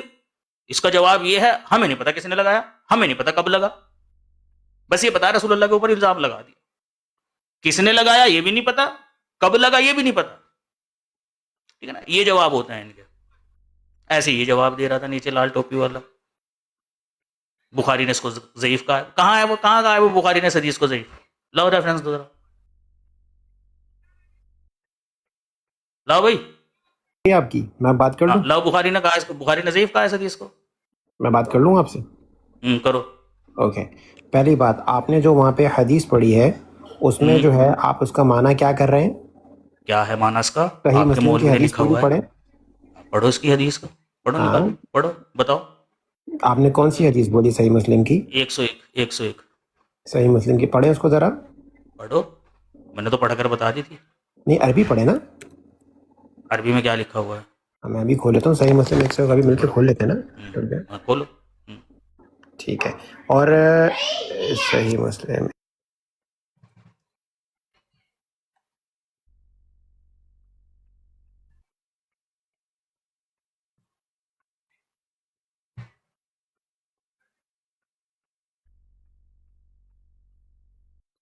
لکھا ہوا ہے وہاں, وابیکا کا مطلب ہی یہ ہے کہ اس نے ان کی باپ کی قسم کھائی. نہیں, یہ لفظی ترجمہ کرے گا, یہ لفظی ترجمہ. اب بسم اللہ کرتے ہیں, اب بسم اللہ کرتے ہیں, اب بسم اللہ پڑھو, کرتے ہیں. بسم اللہ. ایک منٹ سر, مجھے اب آپ مجھے بولنے دیں. اب آپ پلیز ذرا ایک منٹ مجھے دے دیں. آپ حدیث ٹائم سامنے لگا, دکھا کر کے جناب, حدیث سامنے. آپ مجھے بولنے دیجیے پلیز. جی بات یہ ہے کہ لغت العربیہ کے اندر بعض اوقات الفاظ محذوف بھی ہوتے ہیں. محذوف بھی ہوتے ہیں. یا آپ بول لیں پھر میں بول لوں گا. جی میں تو کہہ رہا ہوں معذوف بھی ہوتے ہیں, لیکن یہ چیز آپ کو اب عقل آ رہی ہے جب حضرت مسیح موعود علیہ السلام کو الہام کے اوپر اعتراض آپ کرتے ہو بولنے نا. نہیں دیں گے نا, یہ تو آپ کی شکست ہے. اچھا چلو معذوف ہوتی ہے, یہ بات یاد رکھنا بھائی. بالکل ایسے, بالکل ہے. لغت العربیہ کے اندر الفاظ محذوف بھی ہوتے ہیں. جیسے مثال کے طور پہ سورہ یوسف میں آتا ہے وَاسْأَلِ الْقَرْيَةَ. اب کیا آپ وہاں وادی سے پوچھیں گے یا وَاسْأَلِ الْأَهْلِ الْقَرْيَةَ سے پوچھیں گے؟ تو اہل جو ہے یہ محذوف ہوتا ہے. ٹھیک ہے, یہ عرب کا مزاج ہے, لغت العربیہ کا مزاج ہے. اگر آپ کے پاس دلیل ہے کہ محمد صلی اللہ علیہ وسلم نے غیر اللہ کی قسم کھانے سے منع کیا ہے تو محذوف کی دلیل پکی ہو جاتی ہے, پہلی بات. ٹھیک ہے. اب یہ جو پورا واقعہ ہے, اب یہ کیا ہے کہ ایک بدو آیا محمد صلی اللہ علیہ وسلم کے پاس. ٹھیک ہے, اور پھر اس واقعے کو صحیح مسلم نے شارٹ کر کے بتایا ہے. اس کی پوری ڈیٹیل بخاری کے اندر ہے. ٹھیک ہے, اب میں آپ کے سامنے بخاری کی حدیث کھول رہا ہوں. ٹھیک ہے, اور میں آپ کے سامنے بخاری کی حدیث پڑھتا ہوں پوری ڈیٹیل. ٹھیک ہے. اب جو صحیح مسلم ہے آپ نے اس میں پڑھ لیا کہ ایک اعرابی آیا تھا. ٹھیک ہے, ایک شخص آیا تھا. فی حدیث قصۃ الاعرابی کا لفظ ہے اس صحیح مسلم کے اندر. ٹھیک ہے, قصۃ الاعرابی, لیکن وہ قصۃ الاعرابی جو ہے نا وہ صحیح بخاری نے کھول کے رکھا ہے سامنے. اب میں آپ کے سامنے صحیح بخاری کھول رہا ہوں. بخاری کہاں لکھا ہے کلاؤڈر سر صاحب؟ قصۃ العرابی کہاں لکھا ہے مسلم میں؟ کون جو سے آپ نے قسم والی بات کی ہے, یہ پوری پڑھے کہاں عربی کا لکھا ہے کہ عربی کا ذکر ہے؟ پڑھے ذرا عربی میں کہاں لکھا ہے, دیکھیں اس میں بھی کچھ معذوف تو نہیں. اور معذوف کا قاعدہ کیا ہے, کیسے پتہ چلے گا معذوف ہے؟ ایک منٹ سر, ابھی آپ یہ دیکھیں, یہ حدیث ہے. ٹھیک ہے, یہ حدیث ایگزیکٹلی قسم والی ہے 3252. نہیں, میں 3252 نہیں پوچھ رہا سر, میں بتا رہا ہوں وہی قسم والی حدیث ہے, وہی قسم والی حدیث ہے. نہیں وہی نہیں ہے, ہم 101 کہہ رہے ہیں, آپ کہہ رہے ہیں ایک منٹ سر, 101 میں جملہ کیا ہے؟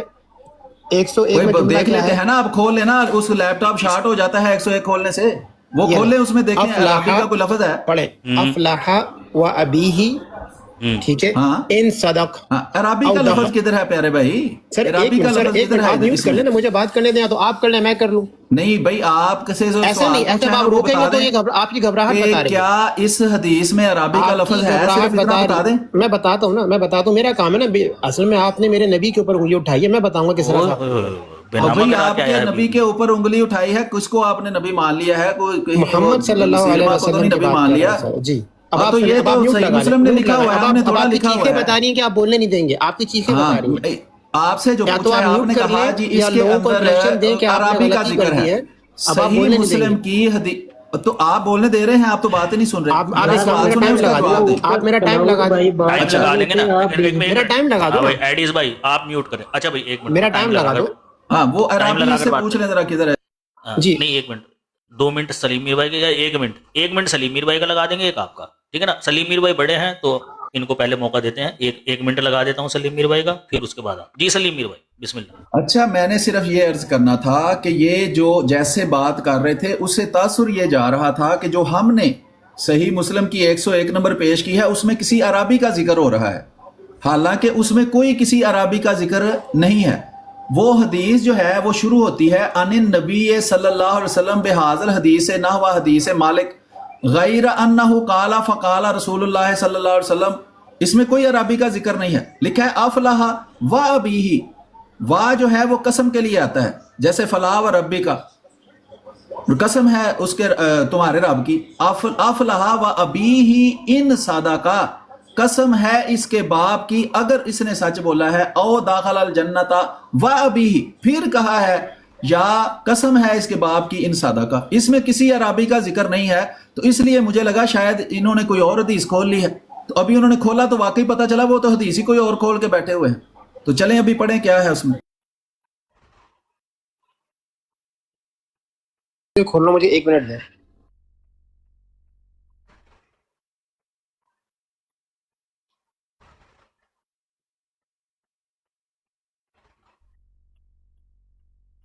منٹ جو ہے وہ مصروف ہو گئے ہیں تاکہ 276 لوگوں کا وقت ضائع نہ ہو.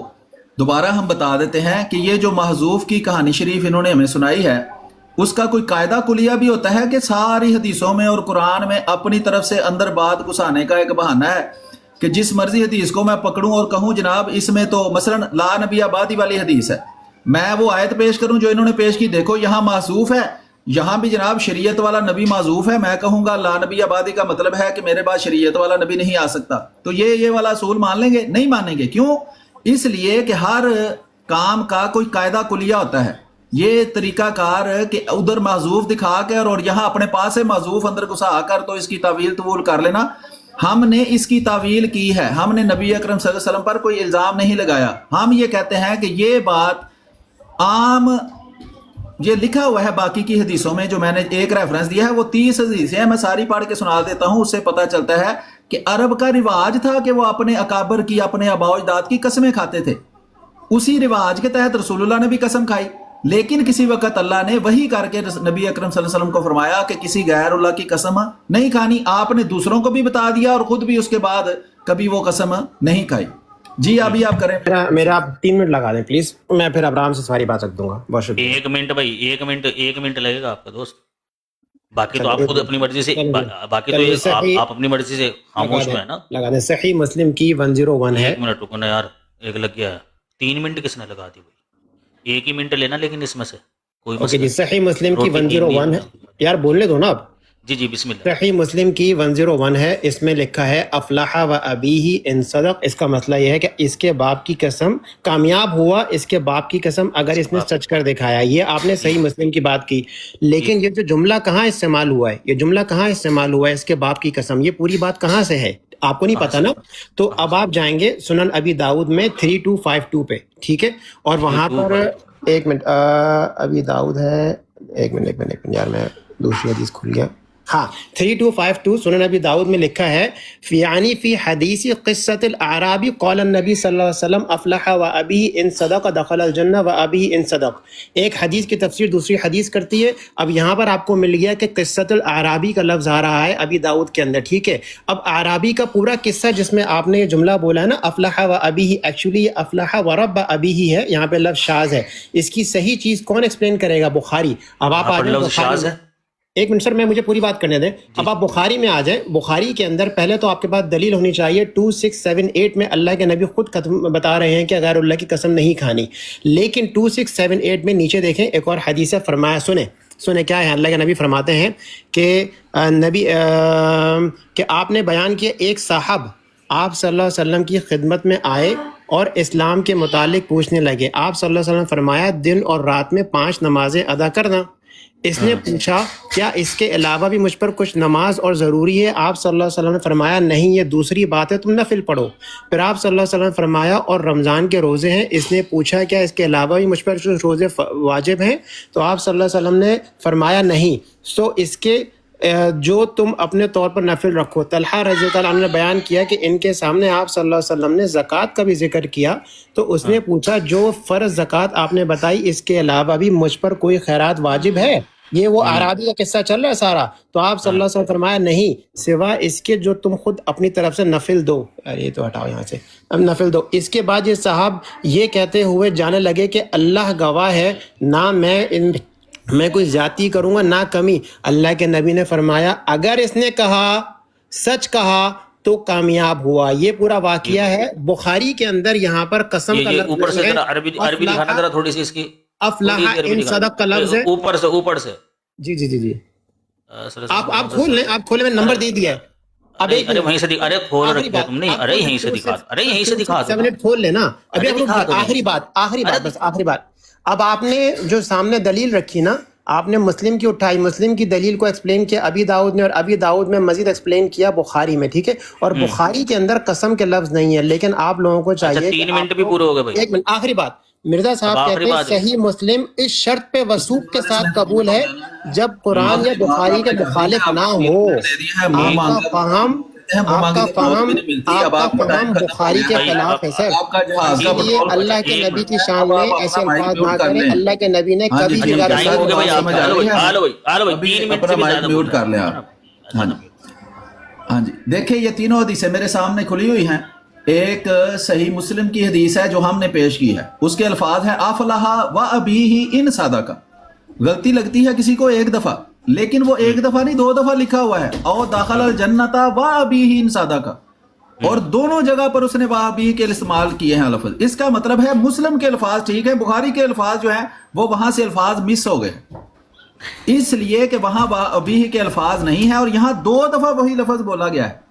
اگر ایک دفعہ غلطی سے لکھا بھی جائے, ہم کہیں جی وہ غلطی سے لکھا گیا ہے, تو 2 دفعہ کیسے الفاظ آ گئے. دوسری بات, اگر ایک جگہ کسی عبارت کا کم ہونا ہے تو دوسری جگہ اس عبارت کا پایا جانا ہے. صحیح مسلم میں یہ بات پائی جاتی ہے کہ رسول کریم صلی اللہ علیہ وسلم نے اس کی قسم کھائی ہے. مسلم نے پتہ نہیں کس چکر میں وہ نام اندر سے وابی یا بخاری نے اس کو غائب کر دیا ہے. بخاری صاحب جو ہے وہ اس طرح کے کام کیا کرتے تھے, مثلا بعض لوگوں کے نام حذف کر جایا کرتے تھے اندر سے. وہ بخاری کی جناب 30 نمبر حدیث کے اندر حضرت علی کو وہ شخص کہہ کے مخاطب کیا, حضرت علی کا نام نہیں لیا. تو یہ بخاری صاحب کا اپنا مسئلہ ہے, ہمارا مسئلہ تو نہیں. امام مسلم نے وہ الفاظ اندر نقل کیے ہیں, اور اس میں اس کا ریفرنس موجود ہے نحو حدیث مالکی, کہ یہ مالک کی حدیث کی اندر یہ الفاظ موجود ہیں, یہاں لکھا ہوا ہے. اور وہ مالک کون ہے؟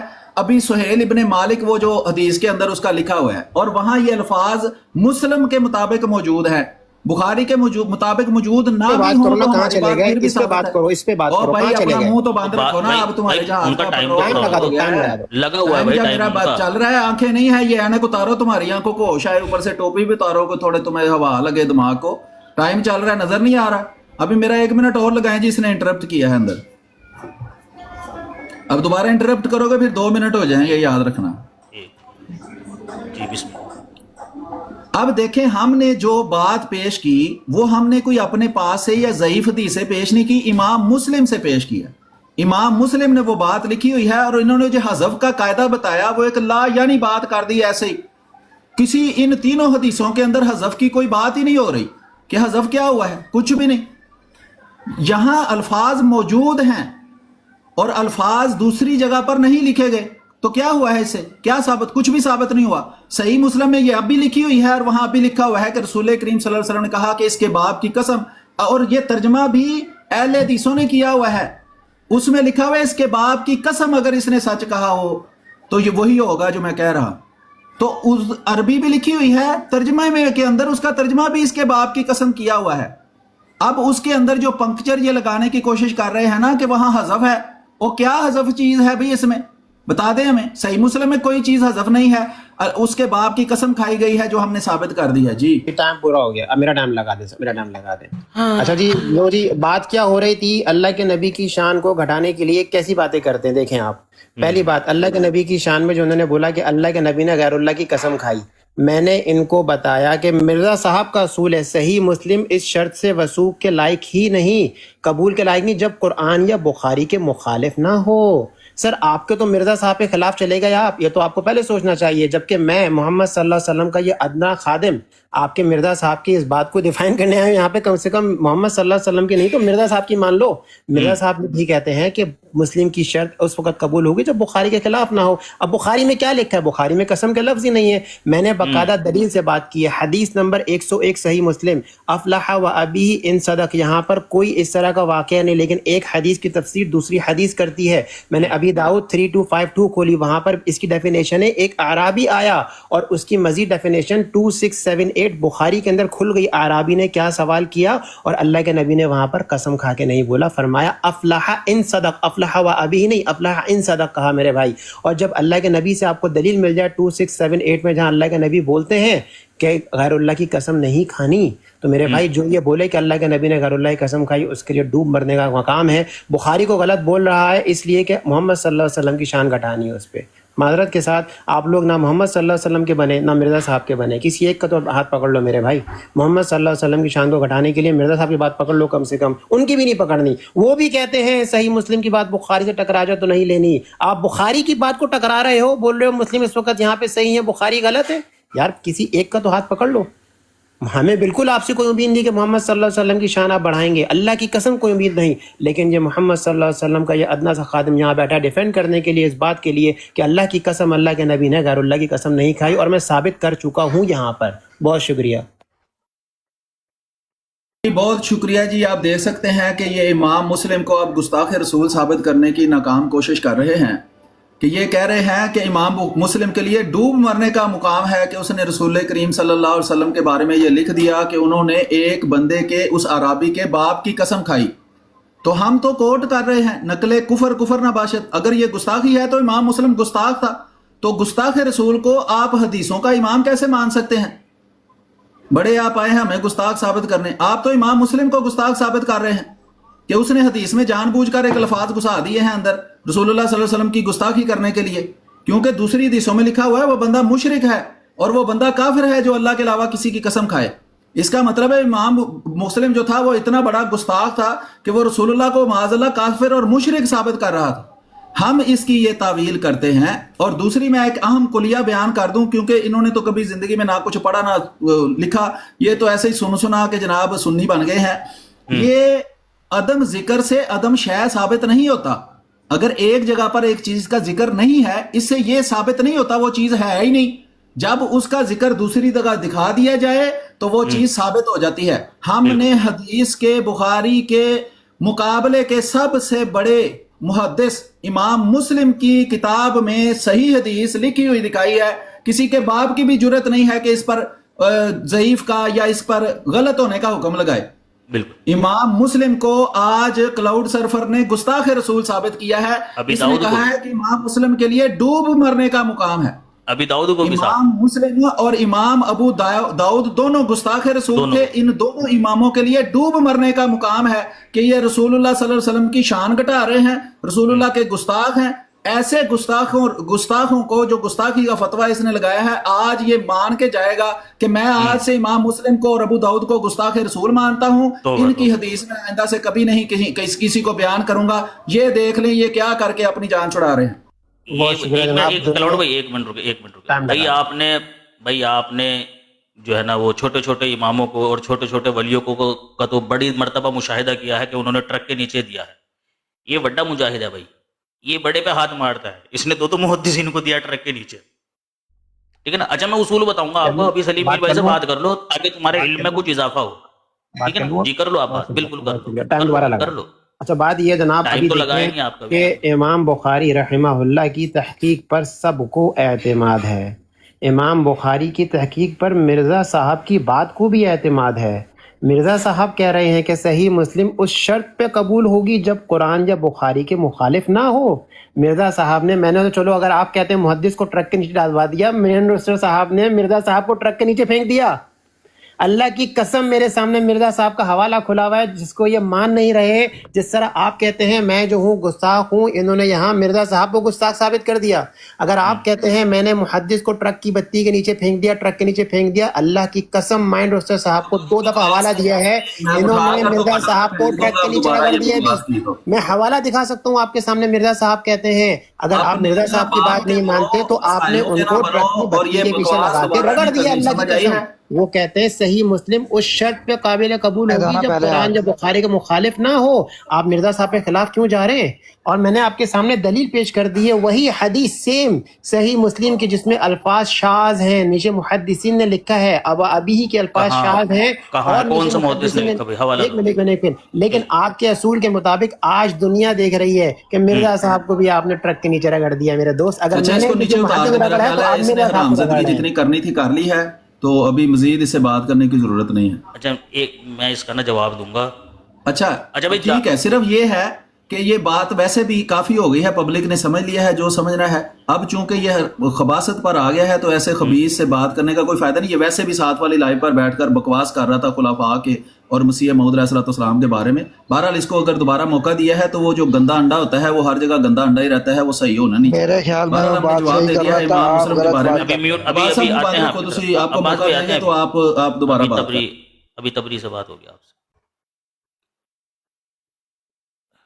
جی سلیم میر بھائی سبھی کے ٹھیک ہے، میں نے کہا کہ وہ ٹھیک ہے. میں اچھا بھائی جا کر نا کلاؤڈ سرور تو تھوڑا سا نا علم حاصل کر لینا. تجھے پتا ہو کہ جو محدثین کا طریقہ کار ہوتا ہے نا احادیث کا، وہ یہ ہوتا ہے کہ کبھی وہ کسی بات کو اختصار سے بیان کرتے ہیں اور کبھی کسی بات کو وہ تفصیل سے بیان کرتے ہیں.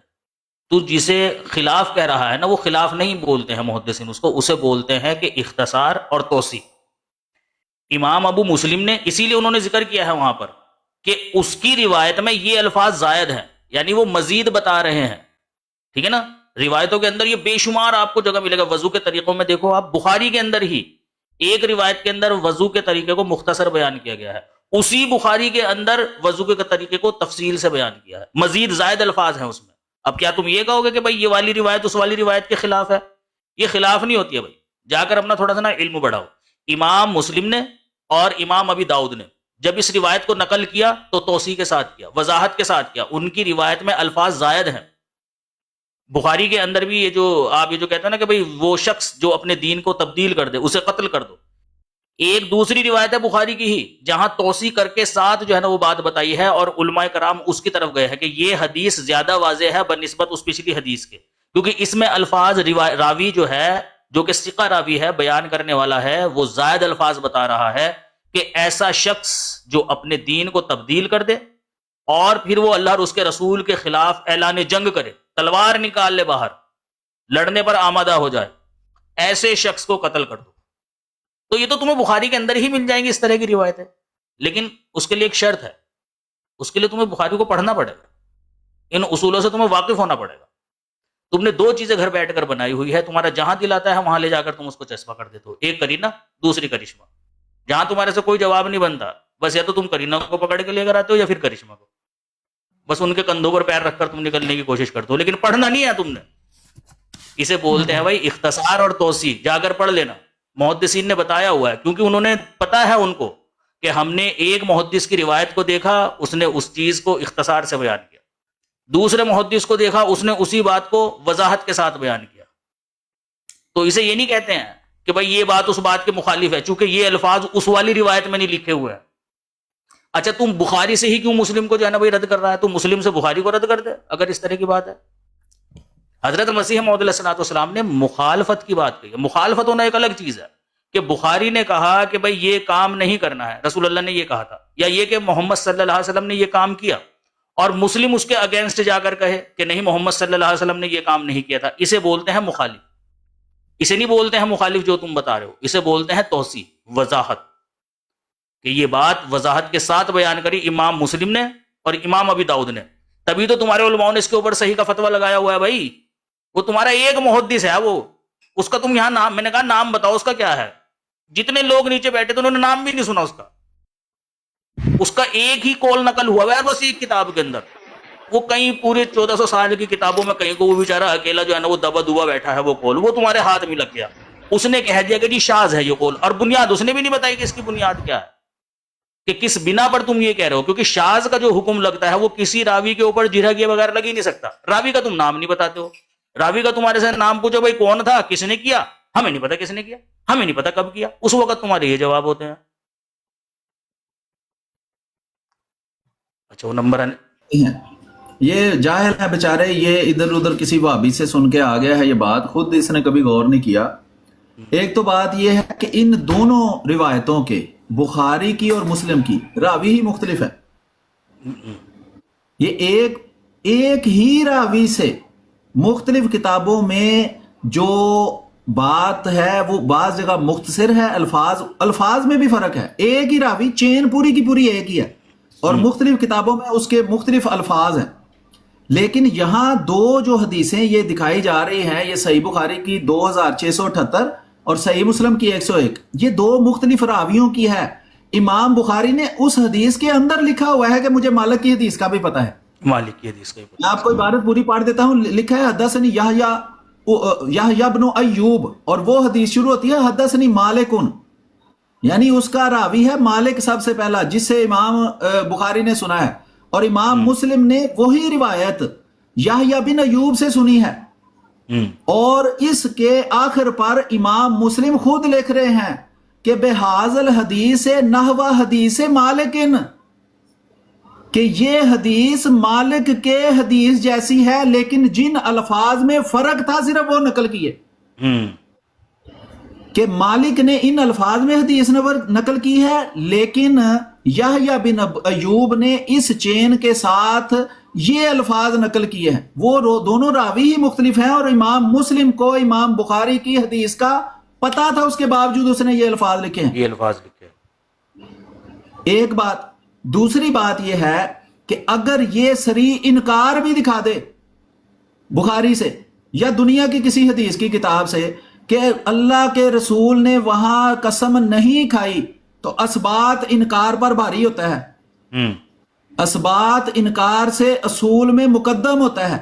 ہم نے اس بات دکھایا ہے کہ قسم کھائی ہے، تم دنیا کی کسی حدیث کی کتاب سے ہمیں دکھا دو کہ قسم نہیں کھائی، پھر بھی اس بات مقدم ہے. تم دکھا ہی نہیں سکتے. وہ بخاری کی حدیث میں کہاں لکھا ہوا ہے قسم نہیں کھائی؟ وہاں تو انکار موجود ہی نہیں ہے. ہم نے اسبات دکھایا ہے، تم نے عدم ذکر کو دلیل بنایا ہے. عدم ذکر منطق کے اصول ہے، مسلمہ اصول، قاعدہ کلیہ ہے کہ عدم ذکر سے عدم شیء ثابت نہیں ہوتا. تم کچھ بھی ثابت نہیں کر سکے. ہم نے صحیح مسلم سے ثابت کیا ہے کہ امام مسلم کے مطابق یہ پوری چین موجود ہے. اس پر صحیح کا حکم دنیا کے ہر محدث نے لگایا ہوا ہے. بڑے سے امام مسلم خود اتنا بڑا محدث ہے، تم اسے ہمیں گستاخ کہنے کے چکر میں امام مسلم کو گستاخ ہی ٹھوک رہے ہو اس کے اوپر. اور جن لوگوں نے یہ سارے صحابیوں کی جو چین ہے یا تابعی یا جو بھی ہیں سب کے سب کو گستاخ رسول بنا رہے ہو. انہوں نے نہیں حدیث، امام مسلم نے نہیں وہ حدیثیں پڑھی ہوئی تھیں یا جس کے اندر یہ سارا کچھ لکھا ہوا تھا کہ جو اللہ کے علاوہ کسی کی قسم کھائے وہ گستاخ ہے، وہ جناب مشرک ہے یا کافر ہے. وہ کئی حدیثیں ہیں، وہ لمبی چین ہے. وہ میں لگا دوں گا آج پوسٹ بنا کر یہ ساری حدیثیں وہاں اکٹھی کر کے، ایسی کی تیسی تمہاری. ہم تو کہتے ہیں یہ رسول کریم صلی اللہ علیہ وسلم کی زندگی کی اور مثالیں موجود ہیں جہاں انہوں نے وہ کام کیے کہ جو بعد میں حرام کر دی. حضرت علی کے بارے میں ترمذی میں لکھا ہے وہ شراب پی کر نماز پڑھاتے تھے، جس پر یہ آیت نازل ہوئی کہ جب تم نشے کی حالت میں ہو تو نماز کے قریب نہ جایا کرو. حضرت حمزہ جنگ بدر کے بعد جنگ بدر کی خوشی میں ایک گانے والی بلا کر شراب پی رہے تھے. حضرت فاطمہ اور حضرت علی کی شادی طے ہوئی، رسول اللہ نے اپنی اونٹنی ان کو دی کیونکہ کام کم تو کرتے کوئی نہیں تھے. تو وہ گئے اصغر نام کی گھاس ہے کاٹنے تاکہ وہ بیچ کر کچھ پیسے اکٹھے کروں ولیمے کے لیے. اونٹنیاں دو کھڑی کر گئے. حضرت حمزہ اندر شراب پی رہے تھے، ساتھ دوسرے صحابی ابو ایوب انصاری رضی اللہ عنہ کے گھر میں بیٹھ کر، اور ایک گانے والی عورت بھی بلائی ہوئی تھی. اس عورت نے گانے میں کہا کہ اے حمزہ اٹھ اور اپنی بہادری کا کارنامہ دکھا. انہوں نے باہر آ کر دونوں اونٹنیاں چیر دی پکڑ کے، ان کی کونچیں کاٹ دی، اس کی کوہان کاٹ دی اور پیٹ سارا چیر دیا، اور خود اندر جا کے بیٹھ گئے. پھر گانا سننے لگے اور شراب پینے لگ گئے. وہ حضرت علی رضی اللہ تعالیٰ عنہ، یہ بخاری کی حدیث ہے، حضرت علی رضی اللہ عنہ واپس آئے تو وہ رونے لگے کہ یہ کیا ہو گیا، حدیث بھی نہیں یہ کس نے میری اونٹنیاں جو ہیں وہ ذبح کر دی ہیں، میں کیسے ولیمہ کروں گا. اب پہلے کام کم کچھ بھی نہیں، مطلب وہ بینک بیلنس بھی کوئی نہیں، تو بے شادی کیسے ہوگی، ولیمہ کیسے ہوگا. اور کسی نے کہا یہ تمہارے جو ہے نا اپنا چچا حضرت حمزہ رضی اللہ تعالیٰ عنہ، انہوں نے شراب پی کر اونٹنیاں ذبح کر دی ہیں. رسول اللہ صلی اللہ علیہ وسلم وہاں تشریف لائے، ساتھ حضرت علی گئے اور رسول اللہ کو لے کر آ گئے. اندر گئے تو جا کے دیکھا وہ گانا سن رہے ہیں کہ مغنیہ کا ایک عورت کا گانے والی بلائی ہوئی ہے اور شراب پی رہے ہیں حضرت ابو ایوب انصاری کے گھر میں بیٹھ کے. تو انہوں نے پوچھا بھی یہ تم نے کیا کارنامہ کیا ہے، اس کی اونٹنی میرے رسول اللہ کی اونٹنی اور میری اونٹنی، یہ کیا تم نے کیا ہے. اور وہاں رسول اللہ کی گستاخی کی حضرت حمزہ نے. انہوں نے کہا یہاں سے چلے جاؤ، تم دونوں میرے باپ کے نوکر ہو، معاذ اللہ. رسول اللہ صلی اللہ علیہ وسلم کو سمجھ آ گئی کہ یہ نشے کی حالت میں ہے. آپ حضرت علی کو لے کر چپ کر کے گھر آ گئے اور حدیث ختم ہو جاتی. تو یہ اس طرح کی جو شراب پی کر حالت ہو جاتی تھی انسان کی، وہ جنگ بدر کے بعد بھی جاری رہی. جب تک اللہ تعالیٰ نے شراب حرام نہیں کی، شراب کوئی رسول اللہ کے اوپر حرام ہونے کے بعد پلید نہیں ہوئی، شراب پہلے بھی پلید ہی تھی. اور اسی وجہ سے اللہ نے شراب کو حرام قرار دیا کہ اس میں اچھے برے کی تمیز ختم ہو جاتی ہے. وہ اس سے پہلے بھی پلیدی تھی، پہلے بھی وہ برائی تھی. ہم نے دکھا دیا ہے کہ کیسی حضرت حمزہ کی جو ہے وہ عقل ماری گئی تھی شراب پی کے، کہ رسول اللہ کی گستاخی کر دی. لیکن وہ کیوں معاف کر دی گئی؟ اس لیے کہ وہ لا علمی کی حالت میں تھی. اس وقت وہ سمجھ لیں دماغ کام نہیں ان کا کر رہا تھا کہ میں کیا کر رہا ہوں. ایسے ہی جیسے حضرت علی کے بارے میں لکھا ہے کہ انہوں نے شراب پی کر نماز پڑھا دی اور اندر مشرکانہ آیتیں پڑھنے لگ گئے بدل بدل کے. یہ ترمذی کی روایت ہے، ہمیں نہ گستاخ کہہ دینا، اور ترمذی کو بھی نہ گستاخ کہہ دینا، جیسے اسے پہنچی اس نے نقل کفر نہ باشد. تو بہرحال عرض کرنے کا مطلب یہ ہے کہ جب تک حکم نہیں آتا. اب یہ قرآن کی آیت، وہ پہلے آئے ہوئے تھے، میں قرآن کی آیت کھول کر بیٹھا تھا کہ دیکھیں کیا شرک کرنا جو ہے وہ جائز ہے نبی کے لیے، کتنے لمحے کے لیے، کتنے سال کے لیے جائز ہے. قرآن کریم میں لکھا ہے سورۃ الانعام 6 سورت آیت نمبر 75 سے شروع ہوتی ہے کہ اللہ تعالیٰ فرماتا ہے کہ وَقَذَالِكَ نُورِيَ إِبْرَاهِيمَ مَلَكُوتَ السَّمَاوَاتِ وَالْأَرْضِ. ہم نے ابراہیم کو کائنات اور زمین کے جو ہے نا وہ نظام کو دکھایا. وَلِيَكُونَ مِنَ الْمُوقِنِينَ، تاکہ وہ یقین اپنے اندر پیدا کرے. فَلَمَّا جَنَّ عَلَيْهِ اللَّيْلِ، جب اس پر رات ہوئی، رَآ كَوْكَبًا، اس نے ایک ستارے کو دیکھا. قَالَ هَٰذَا رَبِّي، جو ستارے کو اپنا رب کہے وہ مشرک ہے کہ نہیں مشرک؟ اور ستارے کو اپنا رب کہنا شرک ہے یا نہیں شرک، کہ کوئی اچھا کام ہے؟ فَلَمَّا أَفَلَ قَالَ لَا أُحِبُّ الْآفِلِينَ، جب اس پہلے کہا ہاذا ربی، قرآن کے الفاظ ہیں، وہ اب اس میں بھی حذف کا قاعدہ ڈال کر کچھ اور ڈال لو. فَلَمَّا أَفَلَ، جب وہ ڈوب گیا، قَالَ لَا أُحِبُّ الْآفِلِينَ، میں ڈوب جانے والوں کو پسند نہیں کرتا. فَلَمَّا رَأَى الْقَمَرَ، پھر چاند کو دیکھا، بازغاً، تکبیر، اللہ وہ انہیں پھٹ جانا، یہ مطلب لگ رہا ہے خود کو جیکٹ پا کے ہے. فَلَمَّا رَأَى الْقَمَرَ بَازِغًا، جب انہوں نے دیکھا چاند کو کہ وہ چمک رہا ہے، قَالَ هَٰذَا رَبِّي، حضرت ابراہیم نے کہا یہ میرا رب ہے چاند. شرک ہوا کہ نہیں ہوا؟ فَلَمَّا أَفَلَ، جب وہ ڈوب گیا، قَالَ لَئِن لَّمْ يَهْدِنِي رَبِّي لَأَكُونَنَّ مِنَ الْقَوْمِ الظَّالِمِينَ. اب وہ انہوں نے کہا مجھے اگر اللہ ہدایت نہ دیتا میں بھی ظالم قوم کی طرح ہو جاتا. یعنی انہوں نے اس کو ہمیشہ رب نہیں مانا، جب اللہ نے ان کو ہدایت دی انہوں نے وہ کام چھوڑ دیا. فَلَمَّا رَأَى الشَّمْسَ، جب انہوں نے سورج کو دیکھا بازغاً چمکتا ہوا، قَالَ هَٰذَا رَبِّي، 3 چیزوں کو خدا کہا. پہلے ستارے کو خدا مانا، پھر چاند کو خدا مانا، پھر سورج کو خدا مانا. هَٰذَا أَكْبَرٌ، ساتھ دلیل بھی دی اس کے خدا ہونے کی کہ یہ سب سے بڑا ہے، یہ اصل خدا ہوگا. هَٰذَا رَبِّي، یہ میرا رب ہے. فَلَمَّا أَفَلَتْ، وہ بھی ڈوب گیا. قَالَ يَا قَوْمِ إِنِّي بَرِيءٌ مِّمَّا تُشْرِكُونَ، کہا کہ اے قوم تو جو شرک کرتی ہے اس سے آج سے میں بری ہوں. ورنہ اس سے پہلے چاند کو بھی، ستارے کو بھی اور سورج کو بھی اپنا رب کہا. اس سے ان کی نبوت میں کوئی فرق نہیں پڑا. نبی جب تک نبی بن نہیں جاتا، اس سے پہلے جب تک اللہ کا کلام نہیں آ جاتا، وہ وہی کام کرتا ہے جو قوم کر رہی ہے، اور اس سے اس کی نبوت میں کوئی فرق نہیں آتا. اس کی میں ایک سب سے آسان فہم مثال دیتا ہوں. یہ لوگ ختم نبوت کے چکروں میں یہ حدیث پیش کرتے ہیں کہ رسول اللہ نے فرمایا کہ اگر کوئی میرے بعد نبی ہوتا تو عمر ہوتا. حضرت عمر ساری زندگی بت پرست رہے، مشرک رہے، شرک کرتے رہے. کیا مشرک نبی ہو سکتا ہے؟ آپ کہتے ہیں ہو سکتا ہے. اگر نبوت جاری ہوتی تو حضرت عمر بھی نبی ہوتے. تو وہ تو ساری زندگی شرک کرتے رہے ہیں، وہ نبی کیسے ہو سکتے ہیں؟ اس کا مطلب ہے آپ کا اپنا عقیدہ ہے کہ نبی مشرک ساری زندگی بھی رہے تو اللہ اس کو ہدایت دے تو وہ نبی بن سکتا ہے. یہ آپ کا عقیدہ ہے. اور یہاں قرآن سے جو ظاہر لگتا ہے وہ یہی ہے کہ حضرت ابراہیم نے 3 چیزوں کو اپنا رب کہا، اور وہ شرک ہے کسی کو رب کہنا. الفاظ لکھے ہیں ہاذا ربی. تو بہرحال میرا خیال ہے سمجھنے کے لیے اشارہ کافی ہے. جو نہیں سمجھنا چاہتا اس کے لیے فرشتوں کے ڈنڈے کافی ہیں. جو حاصل کرنا چاہتا ہے وہ کر سکتا ہے. جی آگے کریں. السلام علیکم سر. وعلیکم السلام.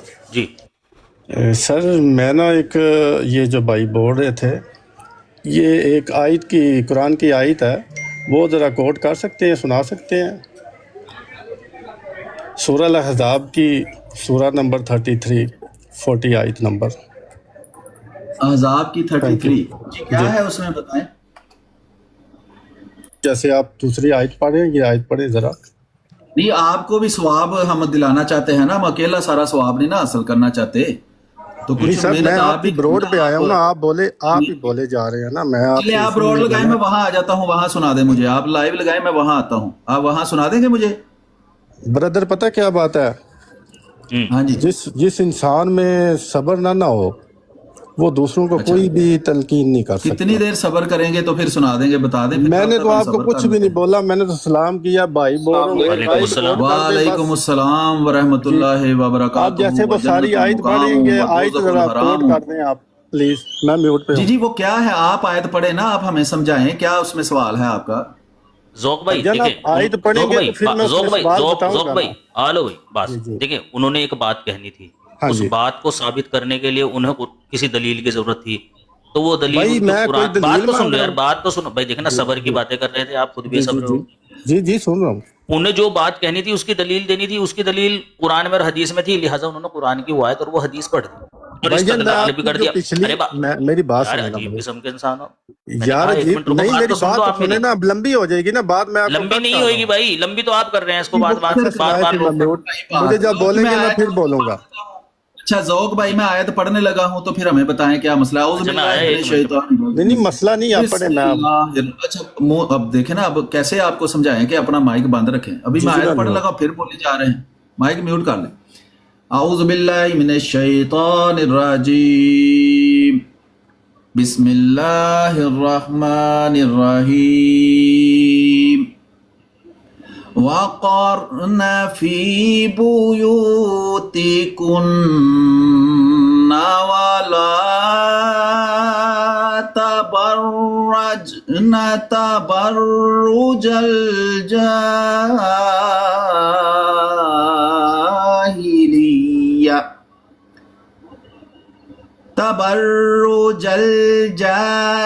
الجاهلية الأولى وأقمنا الصلاة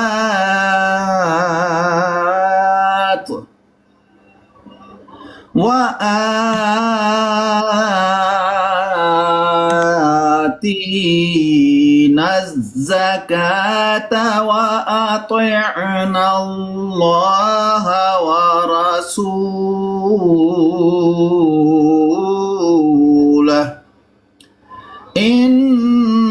إنما يريد الله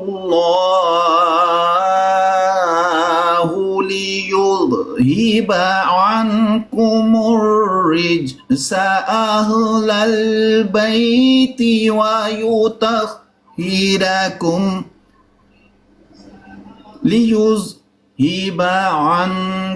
الرجس أهل البيت ويطهركم تطهيرا۔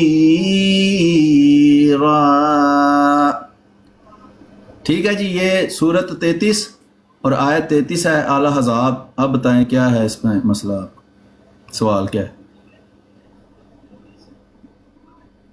بردر آپ نے نا، میں نے شارٹ کٹ آپ کو آیت کا کوڈ دیا۔ ایک منٹ میں ذرا میوٹ پہ ہوں بردر۔ جی ٹھیک ہے۔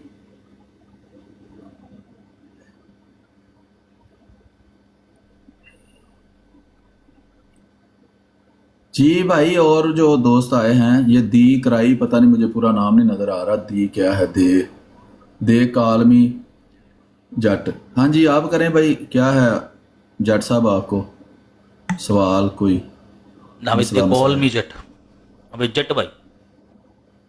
السلام علیکم بھائی، کیا حال چال ہے؟ ہاں جی اللہ کا شکر۔ ابھی تک ٹھیک ہے بھائی۔ بھائی میں راوی ڈیان سے بول رہا ہوں، لاہور کے قریبی علاقہ لگتا ہے۔ پن کوڈ کیا ہے آپ کا؟ گلی نمبر؟ گلی نمبر راوی ڈیان مراج ٹاؤن میں ہے، گلی نمبر 2 میں۔ مکان نمبر؟